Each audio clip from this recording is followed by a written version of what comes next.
Hello, hello, hello. Spooky. Spooky lamp. Is Botboy buried down? I don't think so. I think he's working. He might be just now coming online, actually.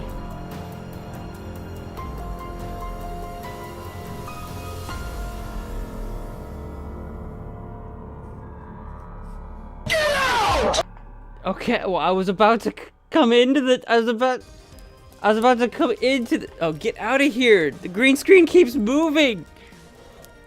I mean, there's no green screen. What green screen? There's just a floating. I got that Fana in my system. Fana in my system. Is it distracting that we have a giant arm? I could go over here. Oh no! Now the green screen's over there. Oh no! Is that distracting? I feel like I should move this. We could. Hang on. I wonder if I can. I wonder if I could be way over here. Now I've got the cord. I never moved my microphone. I still need to, guys. But it seems like so much work to move it from there to there. It seems like so floating microphone is friend. It seems like so much work to have to move it. I don't wanna move it. Hang on. Look this way, okay, perfect. I feel like I need to move a couple of things, honestly, in the long run. Hello, welcome to the stream. Hello, welcome to Scary Stories with Mo. Welcome. I do feel like the giant floating microphone is in the way of our lovely campground scene that we have back here. Have you all managed to pitch your tents? It's spooky time. Oh, spooky! Who do we have? We have Kendall and Towering Tales and Sans Fan and Timeaholic and Ashton Go Boom, and I'm just scanning. If I miss someone, I apologize. Welcome to the stream. Hello, welcome. Have you got your cocoa or coffee or tea, and then your... I didn't go out and get marshmallows. I meant to do that, and I completely forgot that was part of the plan. So I hope you brought your own. I didn't bring any for me. I'll just have to eat napkins, I guess.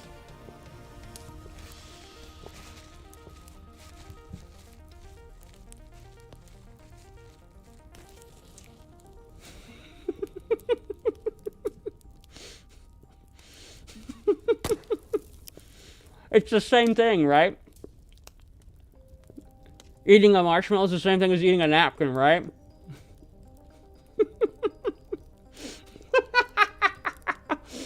What did I just witness? You just saw me eating a napkin.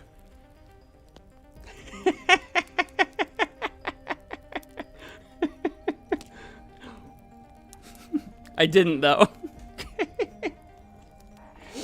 Hey, Erica, welcome to the stream.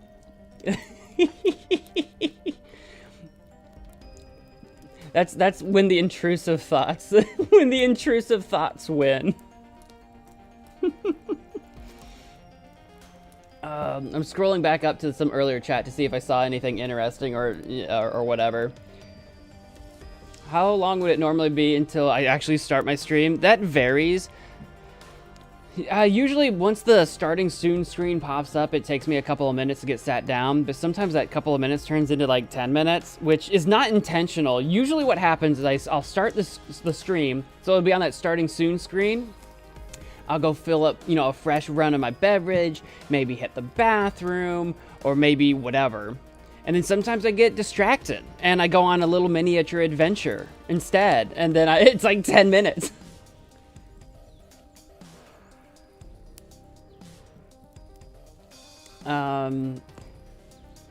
Mo remembered to go live on Twitch for once. I usually do remember, though. I do remember. There's just that one time that it was super late.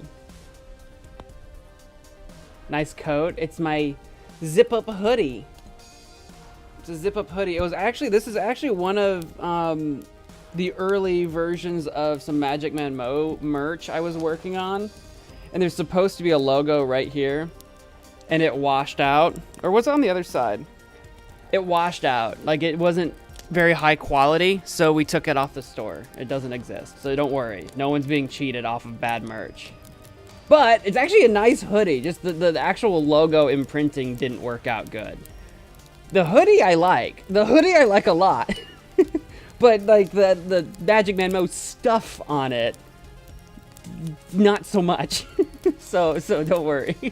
We didn't sell any of these to anybody. I mean, you would just have a black zip-up hoodie, but... What are we doing tonight? I'm confused. Kendall, we're sharing spooky stories. So, in the Discord, there's, I think, a couple of submissions for spooky stories. If you have any, if you're watching live and you're not a part of the Discord, you're welcome to share your own spooky stories and I'll be reading them. Like, you can share in the chat and I'll read them and we'll talk about them. We'll talk about spooky stories. If you've got any, like, stories you want to tell, that's great. If you've just got experiences, maybe with ghosts or aliens or something, then that's great. It's spooky time. It's the night before Halloween and we're just hanging out, chatting, and telling spookum stories. That's gonna be good. It's gonna be good. It's a really low-key, relaxed, and no video games. Basically, it's a just chatting stream, but we're gonna try to be a little spooky. If you've got any stories to share, I would be thrilled to hear them. He's telling us stories. It's both. I mean, yes, I'm doing the talking out loud part, but yes. You've got a storm in Cheeseland.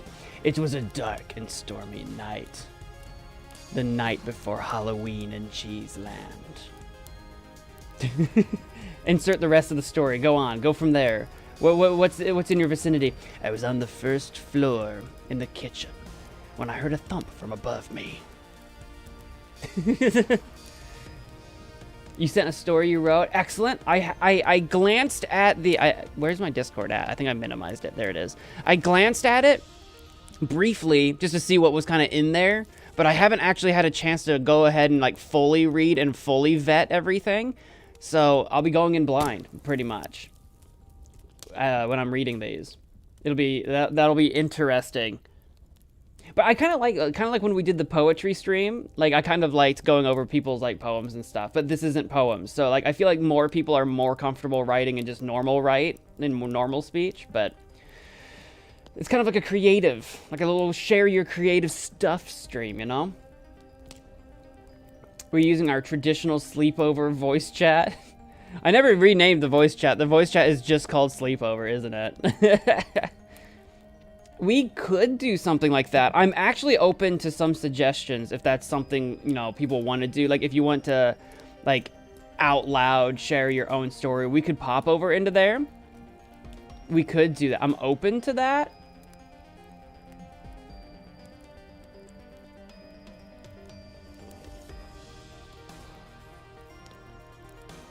It's going in the meme submissions channel with 0 context. Wait, which is? Me eating the napkin? I'm just now getting over to the napkin part of the chat.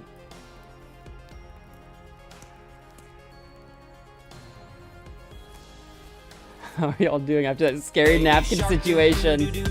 Oh yeah, I forgot. We've still got Alex's shark. I was gonna switch over to the pink fong shark. Actually, I'm gonna make 2 different shark commands. I'm gonna have both be available. And I'm going to unlock the previous Daddy Shark version as well, and we'll see if we get in trouble for it again. If we do, I might have to modify it, but I've come to the conclusion I want to have both available. I'm going to just do both. But I forgot to do that. I got that Fanta in my system! Fanta in my system! My Mo story isn't done. Gloria, you didn't finish your homework. Rip MagicManMo logo. Oh yeah, on the jacket. OMG, is it closed? What closed? The submissions? Submissions are not closed. Can we make up stuff? Yeah. I'm not gonna know if it's real or not. You can do whatever you want. Gloria, why are you sad? What are you sad for? Get your story done. Write it now. Finish it. Finish it right now. You're turning, I'm the teacher asking for you to turn in your assignment, and you're literally like scribbling it as fast as you can before you can hand it up. That's what's happening right now. The campfire in the background makes me think of a campfire stream sometime in the future where you make marshmallows and hot chocolate. I've had that thought as well. This is kind of like a little taster of like what a full camping stream might look like. Now, not like a full, like we literally go IRL camping, because I don't think that would work well with the internet situation. I think if I went out in the woods, I wouldn't have any internet, but that would be fun. An IRL camping video would be possible. I live not too far away from some, and by not too far away, it's like an hour's drive. So it's like it's not like in my town, obviously, but like not horribly far from a campground. I would love to do something like that in the future, actually. Now that I think about it, I've got some ideas. Was not prepared for it though this month.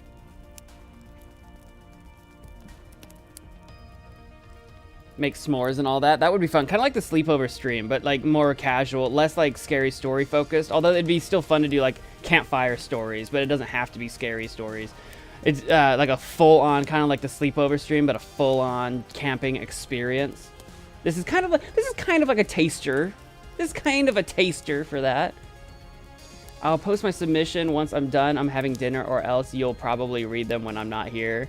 I see. Okay. So Erica has a story that she'll submit shortly.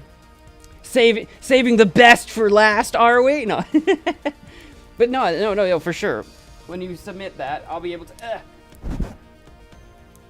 see it, and we can go over it. That works for me. Isaac, hi, welcome to the stream. Just take a router. Just because I have a router doesn't mean I'll have internet. You have to plug it into somewhere. The ideal thing, and like your IRL like streamers and stuff, scary skeletons and shivers down your spine. It's funny story about not funny story at all. It's not a funny story at all. It's only a mildly interesting factoid. And it's not even a factoid. Anyway, the skeletons spell, back when we first had it a couple years ago, because it's been that long, would get copyright flagged every single time. And I would just have to do the YouTube thing to get it removed. How dare you? I'm in the middle of talking and you shark me.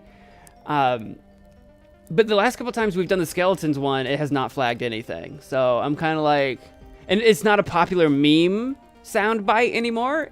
So I'm like, was it getting flagged back then because it was popular? Now that it's not popular, it's not getting caught. Same thing with Fireball, actually.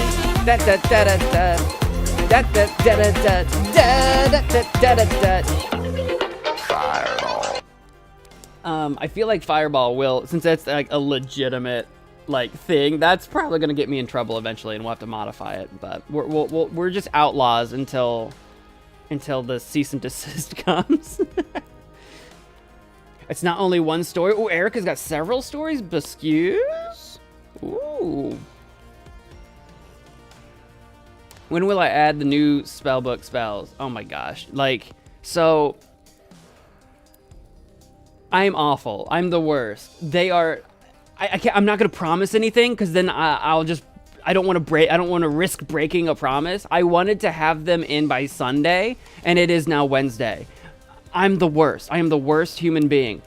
I don't know. I will get them in. I promise I will do it. I don't know when.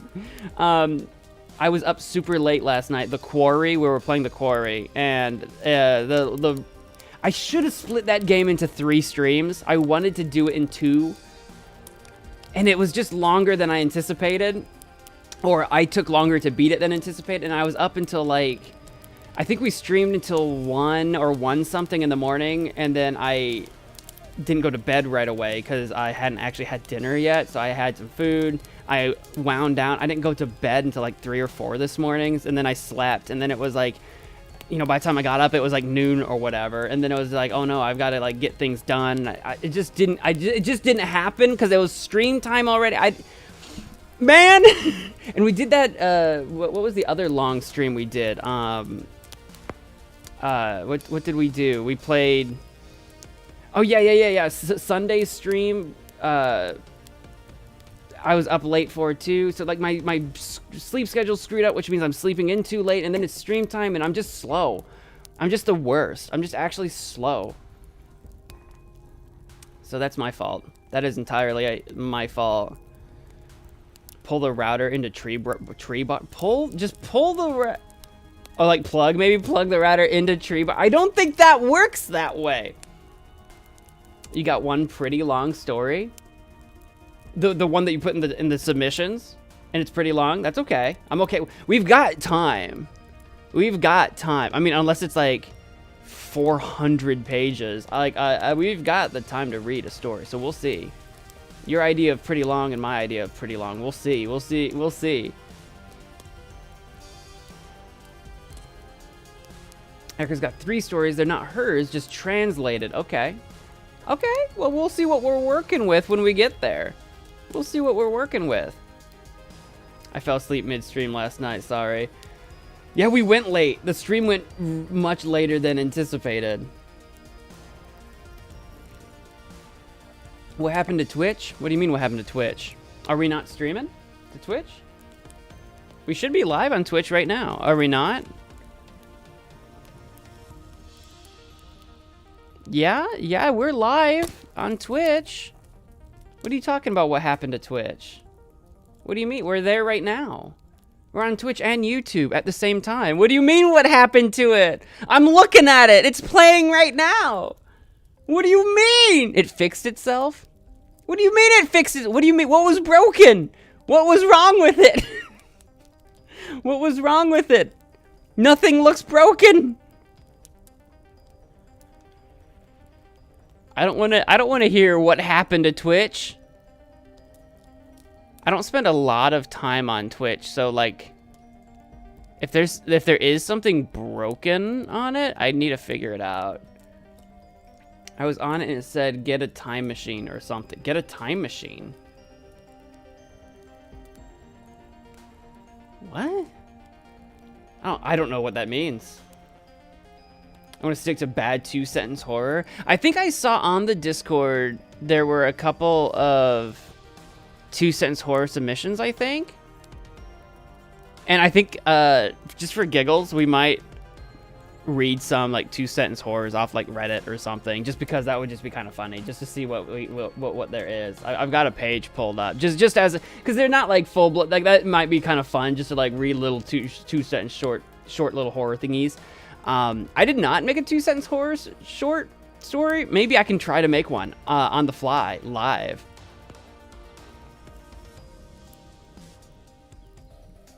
Post the dictionary and scary story submissions. That'd be a big submission. I think that's possibly too big a submission for Discord to handle.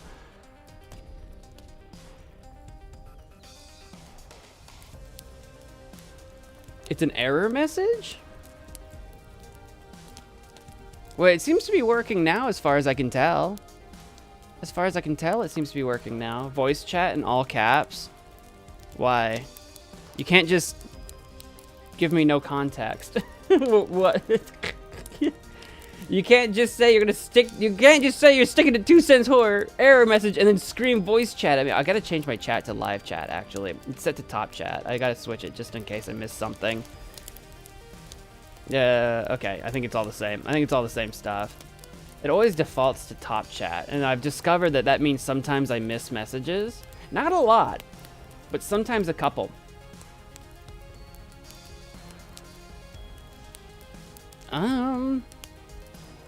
Yeah, everything looks like it's working now, as far as I can tell.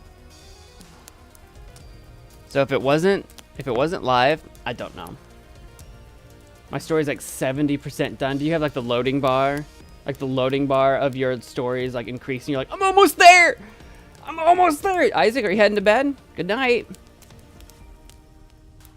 Sleep dreams. You didn't even stay up long enough, Isaac, for me to for you to hear a scary story, to give you nightmares. You didn't even stay up long enough to get nightmare-induced whatever. I have. Sorry, besides looking at my phone right now. What is this? I have a strange email. I'm sorry, I gotta open it. I'm confused.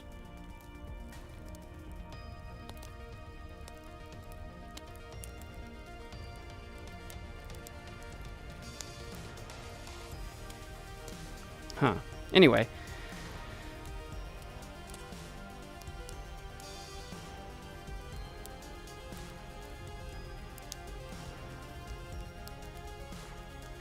What you said? I think, don't you get at me? I think a viewer emailed me. I think a viewer emailed my business email. And it was like, I was like, Took me. Jogga Boy, welcome to the stream. Yap was too long? What yap was too... This whole stream is yapping, by the by. The whole stream is yapping. I hope you understand that. What do you mean yap was too... The whole thing. That's what this is. I don't know how to explain to you that I am just only yapping today. I cannot explain to you that is what this is. You can't knock? What do you mean knock? On what door? We're in the great outdoors. We're outside. You can't knock. No nightmares today. All nightmares. Only nightmares. Only darkness.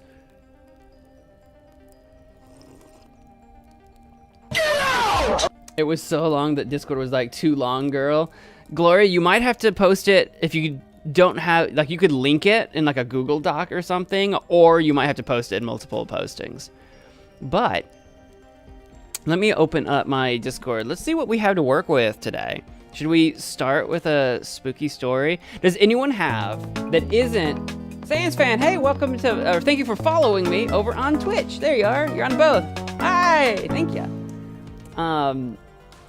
Does anybody have that didn't post? Anyone that didn't post in the Discord? Does anyone have a spooky story that they want to tell? And by that I mean, maybe I should change the question. Maybe I should change the question. Who believes in ghosts and the paranormal? Supernatural things. Do we have believers? Do we have believers in the chat?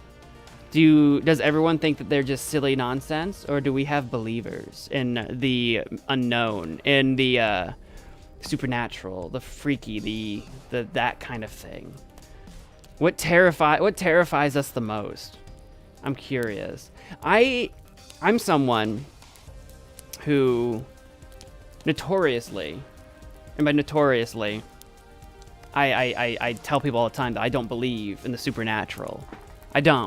I don't believe in ghosts and phantoms and spooky specters. And yet, I've been routinely haunted throughout my life. And I think the reason I'm haunted is because I refuse to believe in ghosts. But yet, I do have mysterious things happen that I cannot explain. And I just live with that fact. Do we believe in ghosts or do we not? Actually, I should make that a poll. That'd be a fun poll. I forget how to do polls. Oh, it's the plus button. I was looking for like a button that just said poll. Start a poll. I'll do it on both. Do we believe in ghosts and or the supernatural? I'm gonna say yes, no. Maybe I'll have a maybe option for the folks on the fence. There's a poll going up in the YouTube. I'm curious. And now I don't remember how to set polls in Twitch. Is it in the chat settings or do I need to go to a different place? I think I need to go to a different place. I think it's over here. Manage poll. There it is. New poll.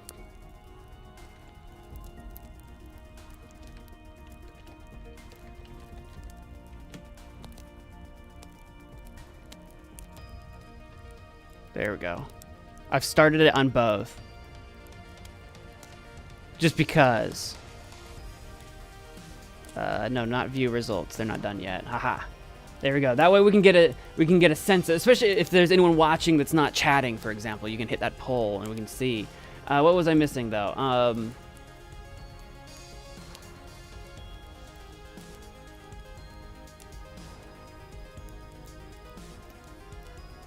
This is exciting, is it? I'm glad you're excited. I'm sorry that I'm gonna inevitably let you down, but hands that Erica's got a hand up for believing in the supernatural. Gloria believes in ghosts. There might be grammar mistakes. I will do my best. I've been playing Inca games a long time. I can handle a few grammar mistakes. I believe in Joe Hendry. I don't know who Joe Hendry is. Is that a troll response from you? Who is Joe Hendry? Oh, he's a wrestler? He's a Scottish professional wrestler and musician. Well, I don't know what to do with that information. Is he a ghost wrestler? Is he a spooky undead wrestler? Like, oh, well, who was the wrestler my brother was just introducing me to? What was his name? Scary wrestler. It starts with a B, like Benjamin or Barry or something. Bray. What was his name? Bray something. Bray Wyatt. I was watching his John Cena WrestleMania nonsense that happened. Was that 3 years ago or something like that? I didn't know who we were just talking about, like, you know, like kind of like who's a spooky sort of like wrestler, you know, since the Undertaker doesn't like wrestle anymore or whatever. And I was learning about this Bray Wyatt guy. There's something if you're into wrestling, Bray Wyatt. For if you're going for like spooky, demon, creepy, like he does some stuff. I'm not in the modern current day wrestling scene. I have no idea what's going on these days, but back in the day I used to watch some SmackDown, some Raw. Sand says you believe in spiders. Is that what you're saying? Or are you just saying you're afraid of spiders? I'm afraid. I don't like spiders either in real life. We were talking about this the other night on stream. Video game spiders aren't so bad. I think they're creepy. I don't like them, but I'm not really super afraid of them. If you're in a horror game and they jump at me, then I'm going to like, ah! But it's in a video game, I can kind of separate a little bit that they're not real. For some reason, I can do that. Other things scare me in video games, but for some reason, spiders aren't too bad. I just think they're creepy and I don't like them. In real life, not a fan. No, I'm not okay. I get hyper fixated if I know there's a spider like in the room. If it's outside, if I'm outside in nature and outdoors, and I can observe them from a distance, that's fine. As long as they're not on me or too close to me, then I'll freak. I think it's like an invasion of my private space that I don't like. Maybe that's what it is. Simon is waiting for you to join VC. I didn't say I was going to. I said we needed to talk about it, and then no one talked about it. I said I'm open to that. Like, what do we want to do? And then you all just jumped into the voice chat, and we didn't talk about it. So I'm still here. Jumped to conclusions, Ashton and Simon. I might move over there in a little bit. I'm still yapping right now. My first story is okay. The second one's gonna be interesting. Okay. And Boogeyman.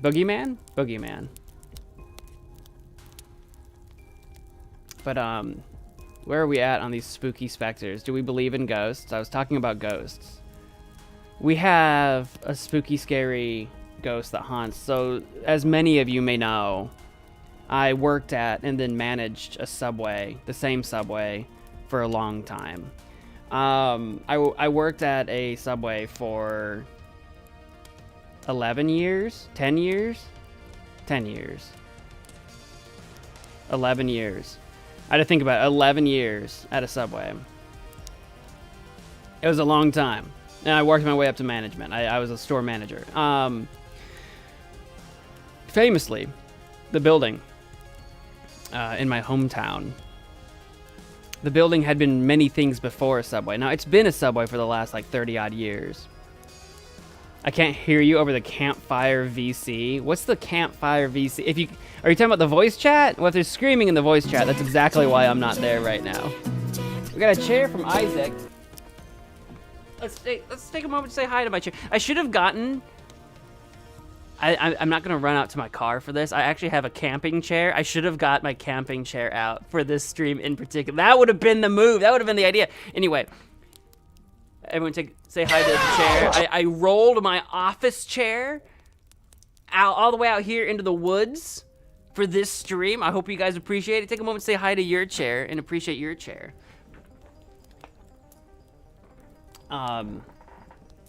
But yeah, I worked at this building. The building had been many things before a subway. And one of them, one of the things that my building used to be was a bank. A little bank, a little small town bank. You get out. And as the story goes, the banker's owner had a daughter. A little girl by the name of Susan, I think. It's something with an S. Honestly, I'm not sure that I remember, and I think that's one of the reasons the ghost doesn't like me. Because as you might imagine, from my lead up here, the bank one day set fire. It caught fire. Not everybody got out. Little Susan died in that fire, hiding in the basement to the building. And there she haunted that building for the rest of forever. To this day, in fact. Now, I don't know the details of that story. That's just the story. Used to be a bank. Bank owner had a daughter. Died in a fire. Terrible thing. Awful thing. Spooky story.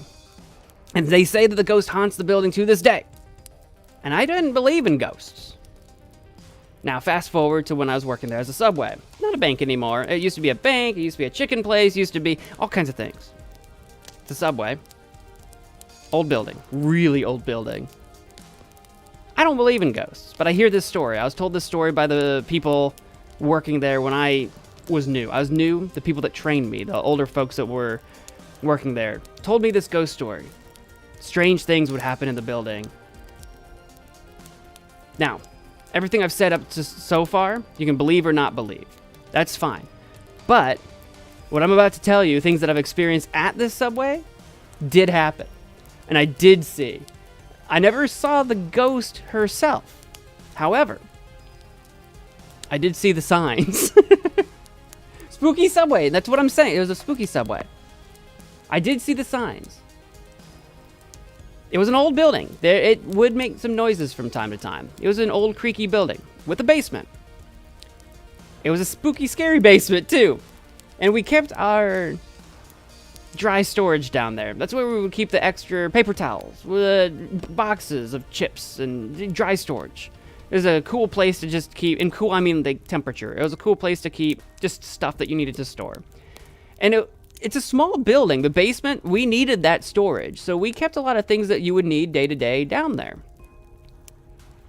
And that would include, like, bags of vegetables or whatever that you didn't need to keep refrigerated. You know, like bags of olives or something that you just needed to keep in a cool, dry place.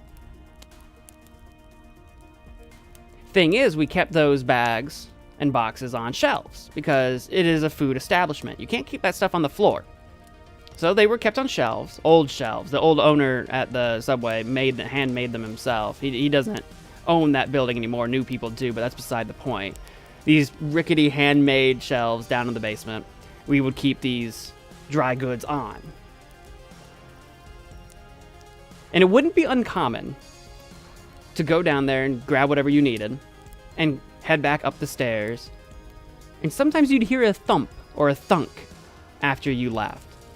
And inevitably, anytime you did, it wouldn't happen a lot, but it was often enough. If you went back downstairs, you would find a random bag on the floor. It'd be like a bag of pickles, a bag of chips, a box of gloves on the floor, 3 or 5 feet away from the shelves. The shelves were flat, sturdy, stable. If you went down and grabbed something, sometimes when you left, you would hear a thunk and there would be stuff on the floor. We don't keep things on the floor. Can't explain it. 5 feet off. Who knows? Who knows what did that? You might be thinking, okay, well, you know, maybe you went and grabbed something, knocked something loose, and something fell off a shelf. Sure, that's fine. Now, it's a basement. It's also where you access our plumbing. It's also where you access our electrical, our breaker box, all kinds of stuff. It's an old building. We routinely would get plumbing issues.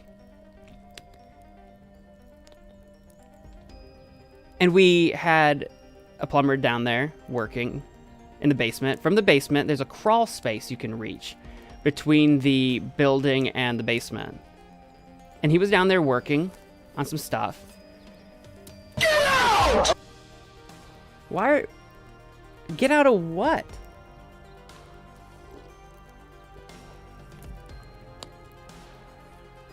What's going on? Are my stories not getting better for you? Am I boring you? Is that what's going on? I have no idea what Mo is talking about anymore. I'm talking. Are we lost? Do I need to circle back? Are we lost in the story? What do you mean hurry? What are you talking? Hold on. What are you talking about? What do you mean hurry? Why? You don't. Keep going. No, you can't just scream, come to the voice chat. You need to give me a reason or I will time you out. I will time you out, Ashton. Okay, anyway. He has a crawl space. Plumber would go down there. And he terrified us one day. He came back up. It's going to be kind of hard to explain. If you go down the stairs, it's a corner stairs. You have to go down. There's a little landing, turn, go down. Basement. And on the far end of the basement from the stairs, there's a crawl space behind a furnace. To the left, there's a crawl space that goes underground. And to the right is actually the manager's office. It's the most terrifying location in the building. We'll get there later. Plumber hears something over by the furnace. Goes to check out the furnace, see if there's any plumbing work. We got pipes that go all over the place down there. It's insane. Comes back up. And asks my assistant manager at the time. So what's with the cardboard cutout downstairs? What cardboard cutout? He tells us, did Subway used to have a mascot? Well, yeah. Some of you will remember Jared, but he wasn't a mascot. He was a spokesperson. He's like, no, there was a cardboard cutout, life-size cardboard cutout, underneath the crawl space. Of who? Oh, it looked like a cardboard cutout of some little girl sticking out from the crawl space. We said, we don't have a cardboard cutout. We went back downstairs. Nothing's there. No cardboard cutout. We did not tell the plumber about this little girl ghost. We know, plumber had no idea, saw a little girl in the basement. What? I know. So I didn't see her. Someone else has. Like I said, that's also over by where the manager's office is. The manager's office used to have a door on it. Used to, being the primary word here. We would keep our security cameras in the manager's office, as well as an emergency freezer that, like, we kept it down there in case our freezer upstairs ever went out. We could put some stuff in it as an emergency precaution. It's happened in the past. But normally we keep it completely empty. The freezer's turned off, and we just keep just random decoration storage and stuff in it. It's kind of nothing. But we got a freezer in there. We got security cameras and some other just storage supplies. Well, we are having problems with the cameras. We couldn't access them through the apps, the remote apps. We couldn't see them remotely. So something was wrong with them. We couldn't figure out what. We needed to go down to the manager's office.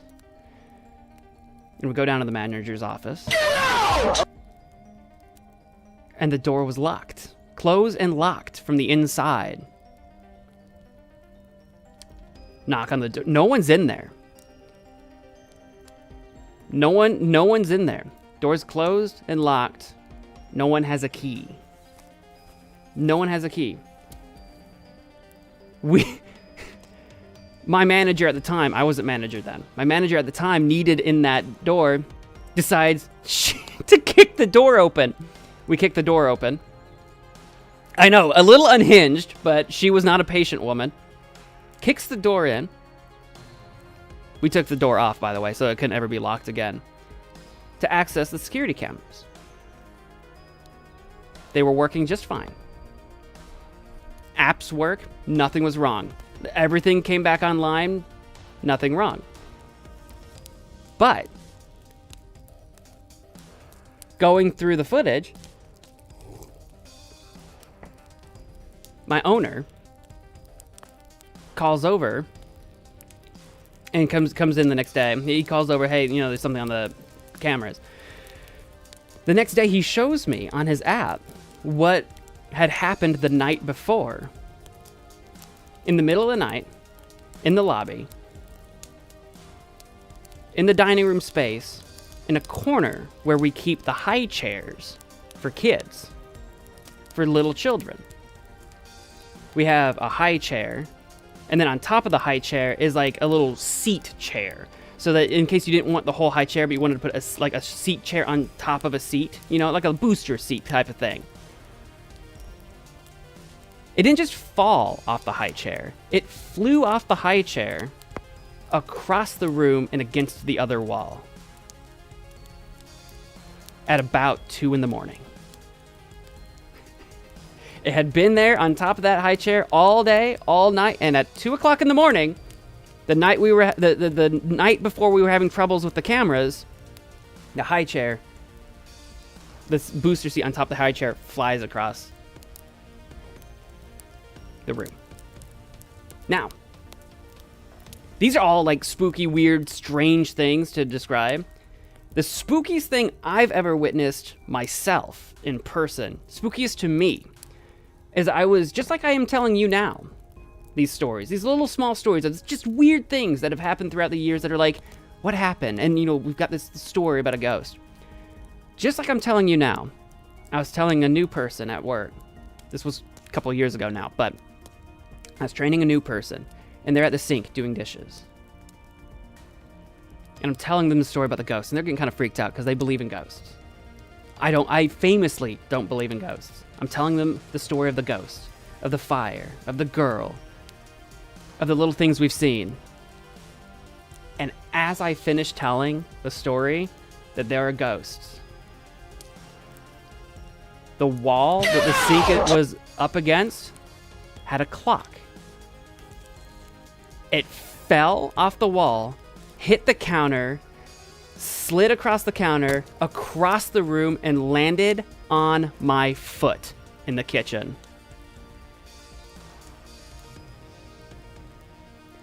As I finished telling the story about the ghost. As I had just told that new person, I don't believe in ghosts.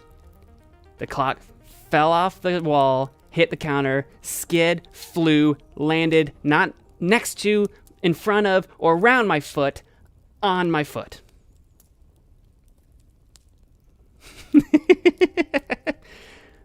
That ghost has never liked me. She had so much fun messing with us. We have had so many people freaked out in that place that are like, no, can't work here. That's the haunted subway that I worked at. And those are some of my ghost stories from working there. Other things are a little more mundane, like weird noises at night. Sometimes I would work really late. I'm a manager. Sometimes I'll close up shop and clock out or whatever and take like a long time to like do my work just because I'm like, oh, I'm just going to like sit in the lobby and like just kind of like watch a YouTube video or whatever. I'm not going to be on the clock, but I'm going to like get stuff cleaned up. Sometimes I'd be there real late at night. And sometimes there'd be some strange things going on in that building. Weird noises. Still alive though. Still alive.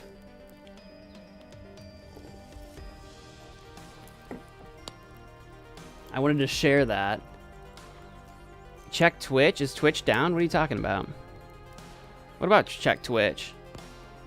Oh, you redeemed a hydrate. You did do that over on Twitch. You meant to check the Twitch chat. I wasn't looking at the chat at all while I was talking. I'll hydrate. Cheers.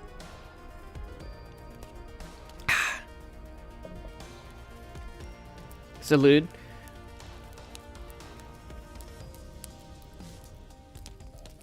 Oh, and another hydrate and a posture check? How dare you, Ashton and Simon? Okay, another hydrate. How dare you force me to posture check? How dare you? Look how much taller I am when I sit up. I was like... And then if I actually sit up, then I'm like way up here. Look at where I have to put the microphone now. How dare you? I'm like so tall. I'm king of the world up here. Another hydrate? All right, all right, all right. I'm drowning you with water. It's not the most... I got that Fanta in my system. Fanta in my system. It's not the most drowned I've ever been. Not that that's a challenge. Mo, can you flip the fedora? I could. You'll have to make me. Chat, is this real? Yeah, my story. I was telling real stories just now. Fanta good, but water better. Too much Fanta does get to be a bit too sweet for me. That's true. If I'm writing a story about Mo, is it technically a fanfic? Are you my fan? And is it fiction? Then maybe. Then I think it might be.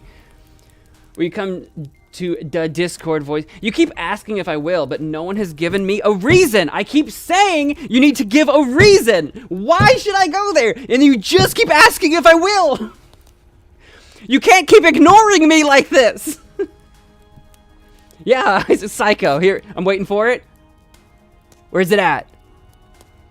I'm ready. Okay, now it's not gonna play. I got the knife ready and everything. Okay, I'll put it down. I'll put it down and then it'll play. That's what's gonna happen. Anyway.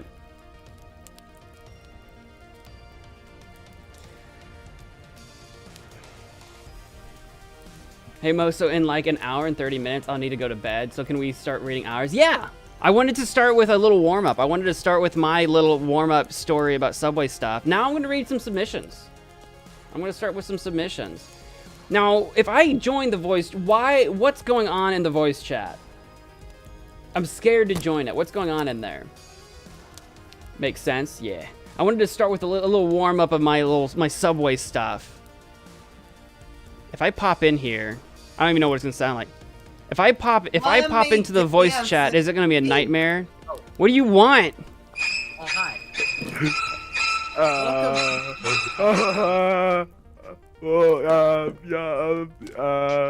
Okay, I'm out of here. Bye.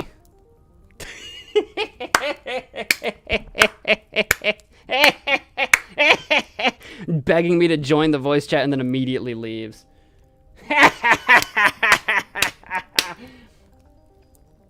Are you gonna put the story on screen? Do we want the story on screen? Do we want the story on screen so you can look at, or should I just read it atmospherically? We could put it on screen. We could try that. Best voice chat ever. They weren't expecting me. They weren't ready. They were nervous.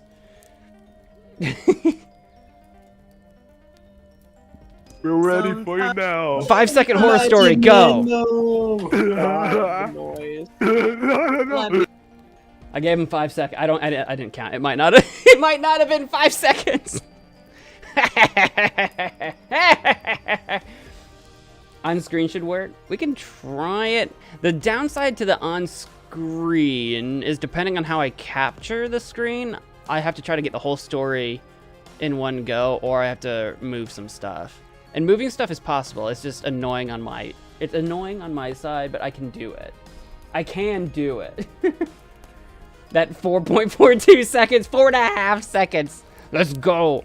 So we've got in the Discord, Gloria, Towering, maybe Sans Fan, it looks like, and even that Discord guy have a couple submissions. And I'm going to work my way down. So the first thing we got, Towering, since you've still got some time, we are going to start with Gloria's because hers are listed first. So we're just going to work our way down.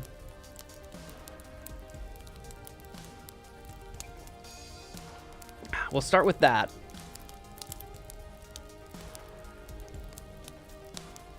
Let's see here. I need to do, if I'm going to have it on screen, I need to do, how about, we'll just do a desktop cap. Is there anything on my desktop I don't want you to see? No, nothing spooky. Any spoilers. Okay, no, actually I gotta move this tab. I don't want to spoil what I'm reading later.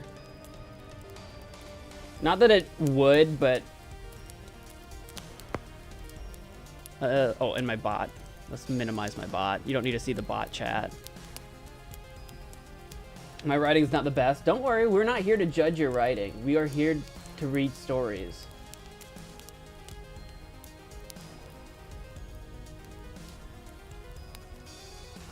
Because I'm going to read a story too. And maybe you all hate it. Or maybe not. That's not the point. I'm saving mine for a little bit later, though. Here we go. Let me get this a little bit more right there-ish. There we go. Let me zoom in slightly more. All right, we got Gloria's up first to read. This is her first one. It says, based on a true story, is what it says. The Mysterious Misplaced Giraffe by Gloria. Based on a true story.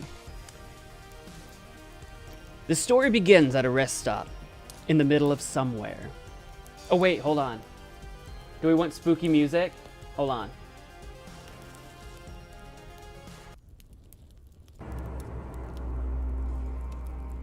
Hey, should we some spooky music? I don't know how loud that is. That might be loud.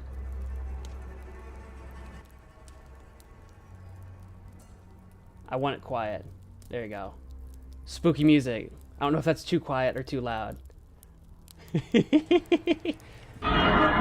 Freddy, get out of here. We're telling spooky stories. You can't be camping with us right now. This story begins at a rest stop in the middle of somewhere. I'm not sure where we came from, but some of my family had to use the bathroom. At the time, I would bring this stuffed giraffe with me everywhere. Keep that in mind. When we got to the rest stop, it was pitch black outside. There was just a few street lights, one of them blinking a lot like it needed help. Trees around standing tall and thin, like Slender Man. He could have been there. There was a slight breeze which sounded a bit eerie to me. The parking lot was mostly empty, with just a few cars, including my family's car. My dad parked the car. He, my brother, and I got out of the car. I put down my stuffed giraffe, Rosie, on my seat. I left her standing up like I normally would. We then went to the bathroom. It was a bit cold outside. The boys went to the men's restroom and I went to the women's restroom. Inside, there was some mysterious stains that seemed to be blood or something.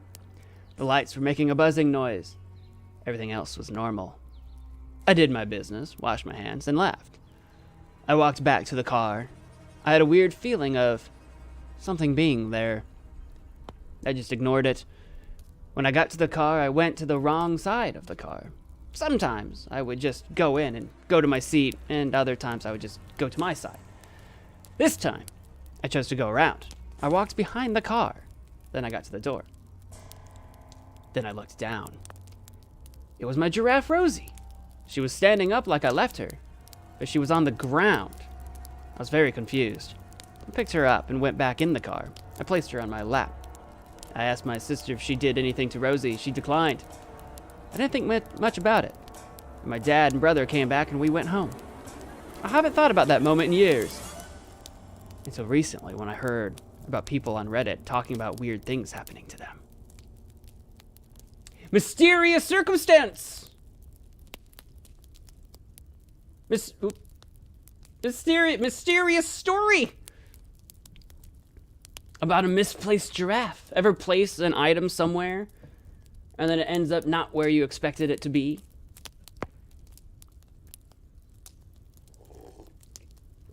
Mysterious indeed.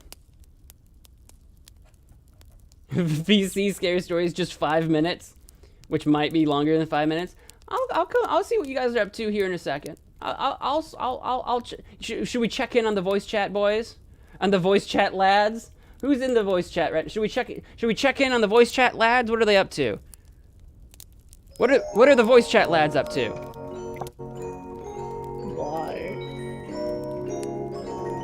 Hey, yo. Oh, okay, I was scared there for a second that we were about to get jump scared. Hello, Mo. Ah! Okay, I screamed and left the voice chat.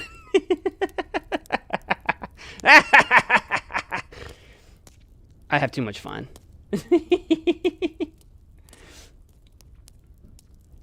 Scroll. Oh, no, I'm coming back. Don't worry.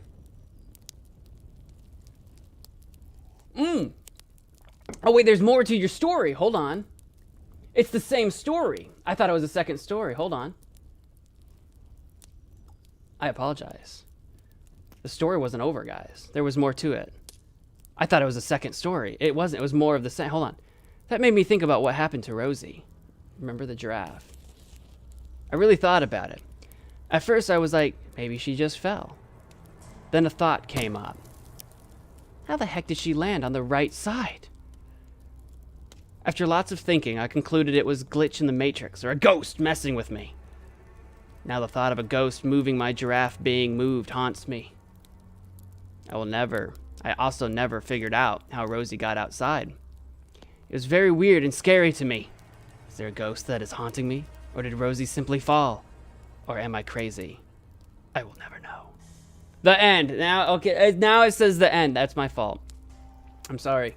I ruined the mood a little bit there, Gloria. That was my fault. I apologize. And actually, that's even more mysterious when you think about if you found the giraffe actually outside the van. You found the giraffe outside the van. That's actually even scary. I was just thinking, like, not on the chair, like on the seat, like on the floor of the car, but no, actually outside. Maybe the giraffe was trying to make its escape.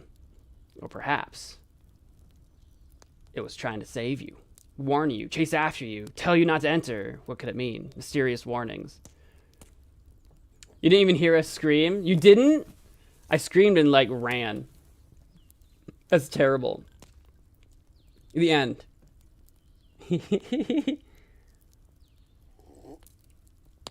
Let me refresh my coffee.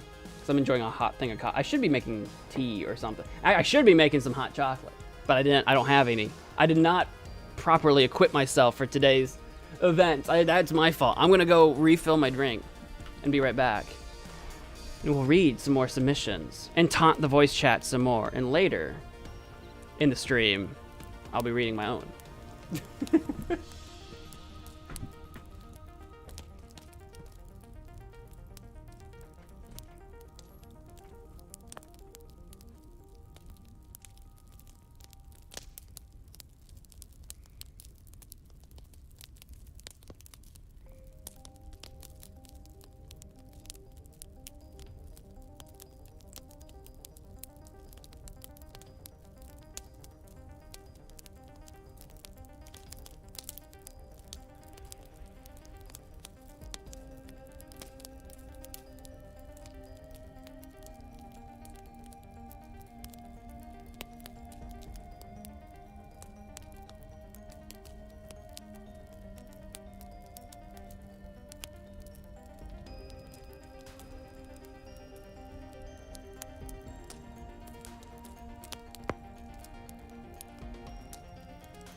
I return.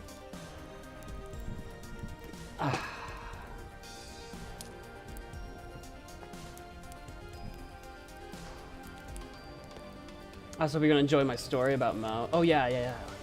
I forget. Is your story about me? It's a spooky one, right? I think you were telling me about it yesterday. You were telling me about it earlier. I am back. I am back. Should I check in on the chat, lads? Hi. Greetings.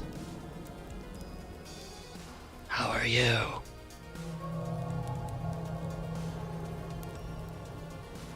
Goodbye. I don't know what they're doing. I heard spooky sounds. It sounded like something spooky was happening in the voice chat.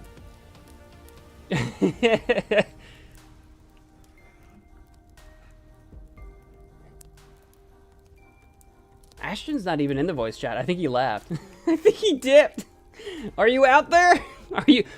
Give us a sign if you're still with us. Flicker my lights. It'd be great. I've got a light bulb on my. I mean, there's no lights. We're camping, campfire. I have one of my lamps. The light bulb's going out, so sometimes it flickers or it just turns off. And it's kind of like spooky vibes. Right now, it's working just fine though. He said he has to make an essay. Aw, bummer. Darn. I should have gotten the voice chat when he asked. Why didn't he tell me that I should get in the voice chat? I'm just... I'm sorry, I'm teasing. I'm such a jerk. Our next one here, there's a short one. This is a little... I don't think I need to put this on screen because it's not a whole, like, big thing. But I've got one here from Sans Fan, actually. Oh, Ashton's still here. Maybe if someone hurried. He is still here. He gave us a sign. Oh! I'm such a jerk. I'm such a turd. People, if you were new to the channel and you saw the way I talked to Ashton, you'd think that I was an absolute awful person. And then maybe that's because I am. I don't know what to tell you. I don't know what to tell you. He's horrible. I abuse the poor guy. Anyway, I've got one from Sans Fan here, everybody. Our next submission from Sans Fan 9. So my cat, named after the god Anubis, was attacked by a coyote and was badly injured on the jaw. But around when it happened, I felt a hand on my back as it pushed me out of bed while I was miles away from where my cat was at the moment with no explanation. I then went to sleep and learned what happened when I woke up later in that day. I was scared because my cat was messed up with blood oozing out of her open jaw. Ooh.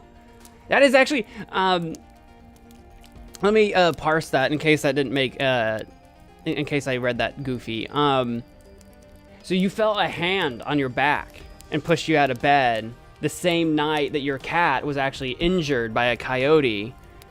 So I wonder what that means. Do you have a spiritual, ghostly connection to your cat Anubis? Maybe? Because sometimes, like, I've heard of stories where maybe someone actually passes away, actually. Like, if your cat had passed away, and if you felt, like, a paw on your back or whatever, it'd be like it's your cat saying goodbye. I've heard stories of that, of people who've lost loved ones and wake up feeling like they felt a presence, and it turns out that a loved one passed away. So if your cat survived, then what does your cat have, like, a connection to you? Is it like some sort of guardian? You know, what does it mean? You know, what could it have been? That's even more mysterious in terms of, like, what could it have been? Put scary music. Oh yeah, shoot, I forgot the scary music.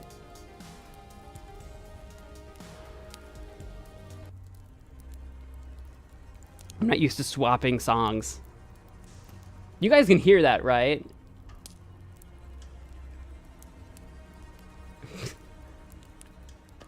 Yo, Racing Fan, hey, welcome to the stream. We're reading scary story submissions right now. We've been through a couple. I told some scary stories about my haunted subway that I worked at and managed. And we've read a couple scary story submissions. So that's what we're doing right now. My dad says that his mom would always look after me. Your dad's mom or like the cat's mom, like Anubis's mom?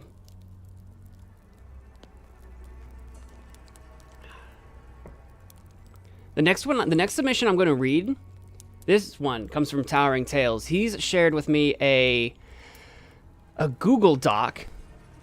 Leaving Discord. I think it's safe. I don't think Towering Tales is virusing me on Google Docs. I think we're good. I think it's safe. And he said this one's kind of long. Let me see here. It's just 2 pages. That's not long. It's, you know, one of the longer ones we've done today. But it won't be the longest. Mine is quite long. When we get to mine, it is quite long. So all of you will get bored, probably. But that's okay.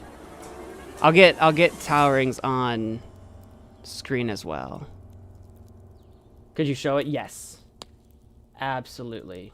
I was getting it. I was getting there. I was getting there. I'm working on it. I'm not very savvy. I don't move very quick. Here we go. Zoom in on this a little bit. There we go. You guys ready? Okay, where is this on? How much of it is on screen? That goes down to about shot, and then I'll have to scroll. Okay. Here we go, everybody. Our next spooky submission coming from Towering Tales himself. The Backyard Game. A story by Towering Tales. Hi, Mo. Hi. Greetings. Hello. Here we go. Dave was just a normal 12-year-old kid, just like you and me. However, he had telekinesis powers. No one knew, not even his mom. He discovered it all by his own. However, he was a pretty unhappy kid. The powers got to his head, and he didn't use it for good. One day, he went to a convenience store. He wanted to buy a scratch card. At 12? But was too young. I didn't read the rest of the sentence. I'll shut up. Shh. And so he stole one using his powers. What he didn't expect is that once he scratched, he won $10,000. He was so shocked and so happy. This is any kid's dream. He then lied about his age to receive the money. He was the happiest kid alive, but only for a while. Once he received the money, he still felt unhappy. What was missing? And that's when he got an idea.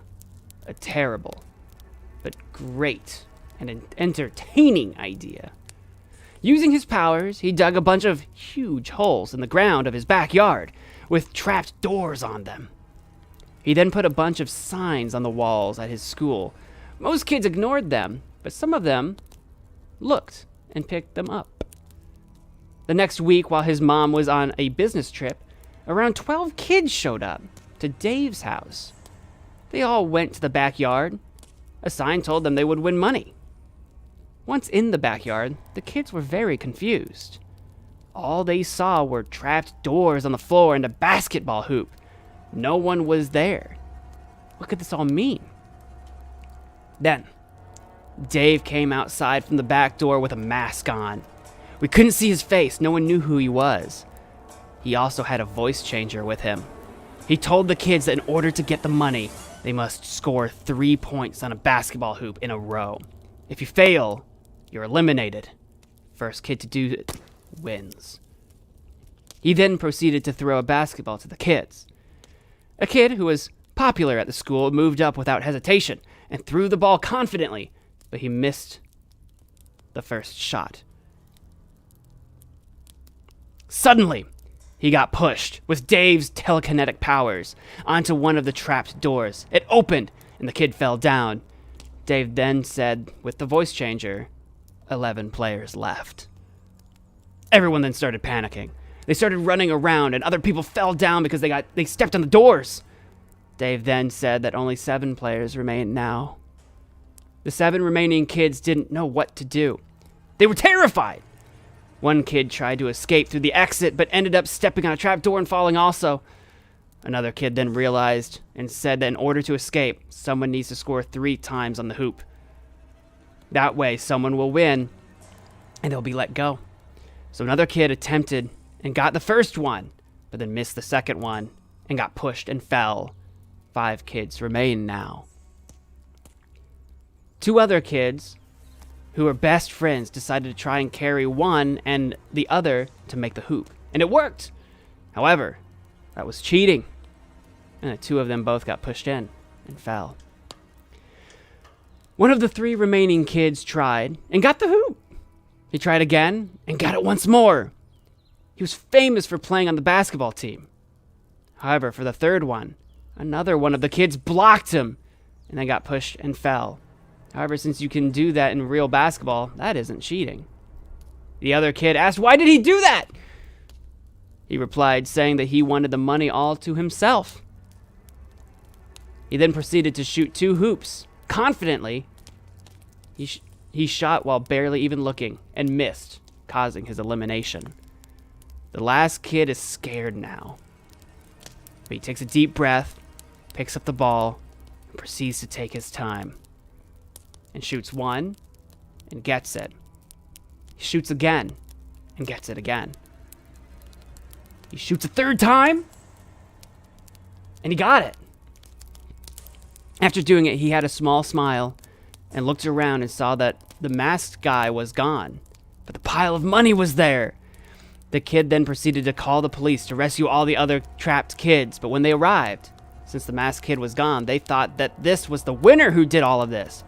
He tried to explain, but they didn't believe him. They never found where the masked kid went, and no one found out that it was actually Dave, the sweet and innocent kid from school, that planned all of this. The end.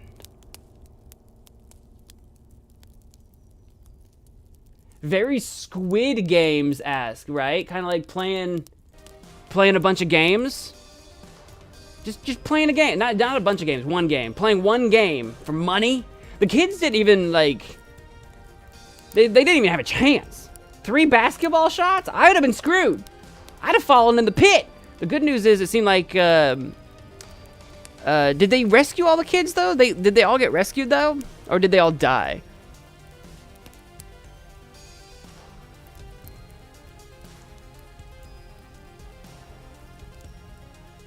To rescue all the trapped kids.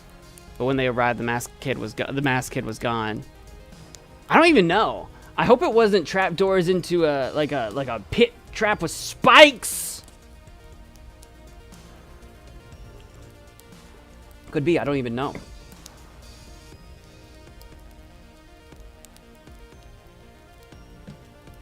Racing fan, are we talking free throws? I'm actually not sure. Yeah, the way it described it, there were trapdoors just kind of like everywhere, and there was a hoop. So I don't even know if it was free throws or like 3-pointers, or if it was like, I'm not sure.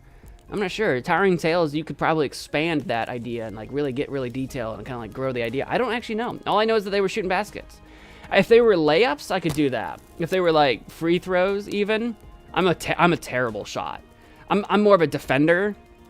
I was always a brick wall. When I played basketball, if you've seen me in person, I probably don't seem like it. I'm kind of lanky, but I am tall.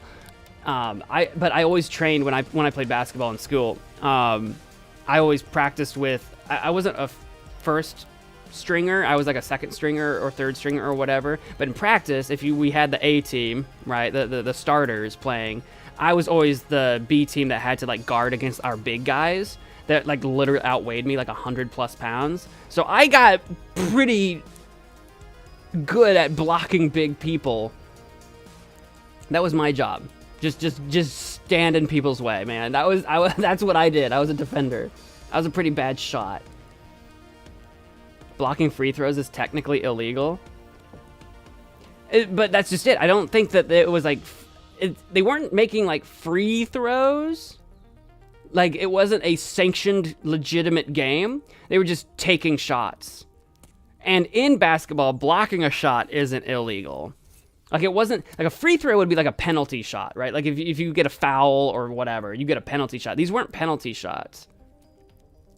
You know? I think that's the idea. That's what I'm going with. That's my brain canon.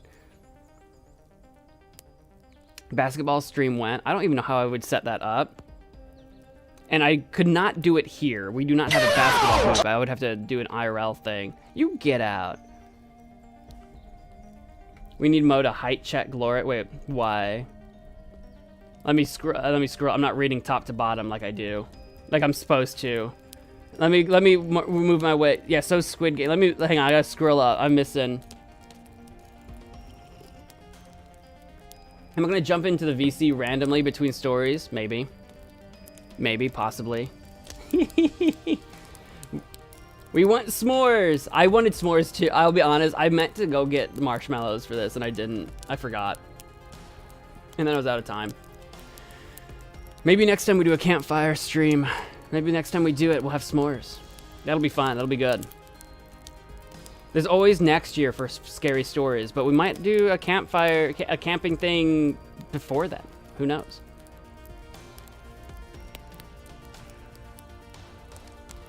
All we know is that the winner got accused of doing all of this.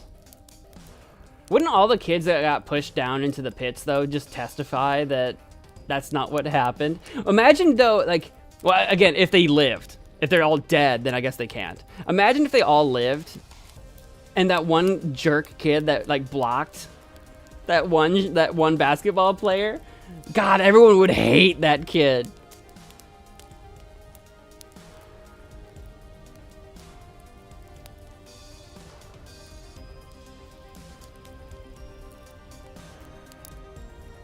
We need a Mo height check. Oh, yeah, were you just talking to Gloria? I thought, okay. Are you asking me how tall I am? Is that what's happening right now? Comma between check and Gloria. Gotcha. Yeah, that makes more sense now. I understand. I'm 4'3". I am so tall. I am a massive behemoth. I am 12 centimeters tall. I am... I don't know how... I was gonna try to say something that sounded legit in centimeters. And I was like, I'm not even gonna try. Strem is breaking? It better not be. What's going on? What do you mean? Mo's probably 5'11". It's very close. Very close, racing fan. Why did you say that, though? Like, have I mentioned how tall I am before? I would have thrown the guy who blocked the other guy into the pit anyways, right? Like, it's like, if you're gonna play dirty, then we're gonna play dirty. I don't see any dropped frames, so I got no hardware issues. Is the internet goobing out? Or is it just... Everything looks fine on my end, so I'm just gonna assume it's fine. I don't know. If the internet's goobing, I don't know. Is it just Ashton, or is everyone seeing any other stream issues? I knew it. 5'11's close. I'm right there at 6 foot. I'm literally the guy in like physics textbooks that are like, imagine a 6 foot, 150 pound guy. I'm a little bit heavier than 150 pounds, but I'm 6 foot. I'm tall. Racing fan, you're 6'3"? That's how tall my brother is.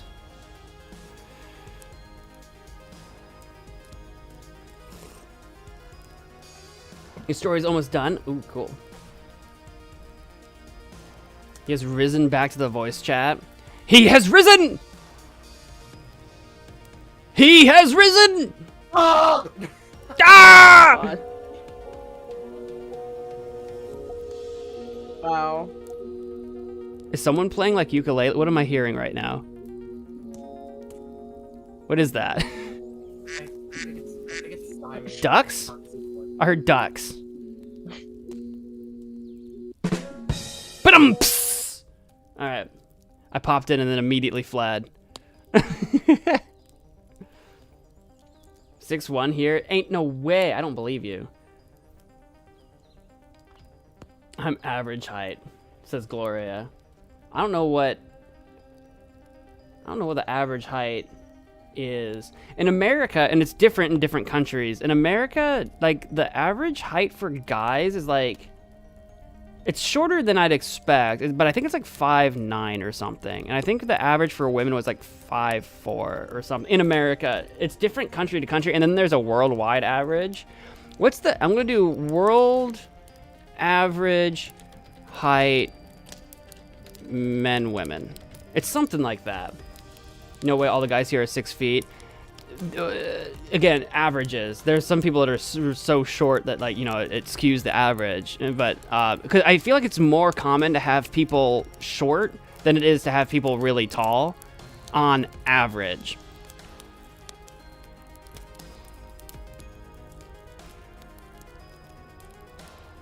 Hang on. In feet. I don't know centimeters. I don't know what that means. I said in feet, and then it's like the tallest average height for a man is 1.84 meters in the Netherlands. That is just not what I asked. The average height for men worldwide is 5'7.5" or 171 centimeters, and the average height for women worldwide is 5'3" or 159 centimeters. That's the worldwide average. And in America, it's a little bit tall. I didn't look it up, but if I remember correctly, it's a little bit taller in America because I think men was like 5'8" or 5'9", and women was like 5'4". Believe it or not. But then you do have some places, some countries are just really tall people, or some areas, some regions. Actually, where I live, we have a lot of, like my hometown that I come from, I don't know what's in the water. We have a lot of tall people where I'm from. Like when I was working at Subway, managing or whatever, there'd be like they'd be like, you know, 15-year-old kids that are coming in. They're like 6 bajillion, like 6'6" or some nonsense. Like we had some really tall people. It's like you're so big, you're so tall.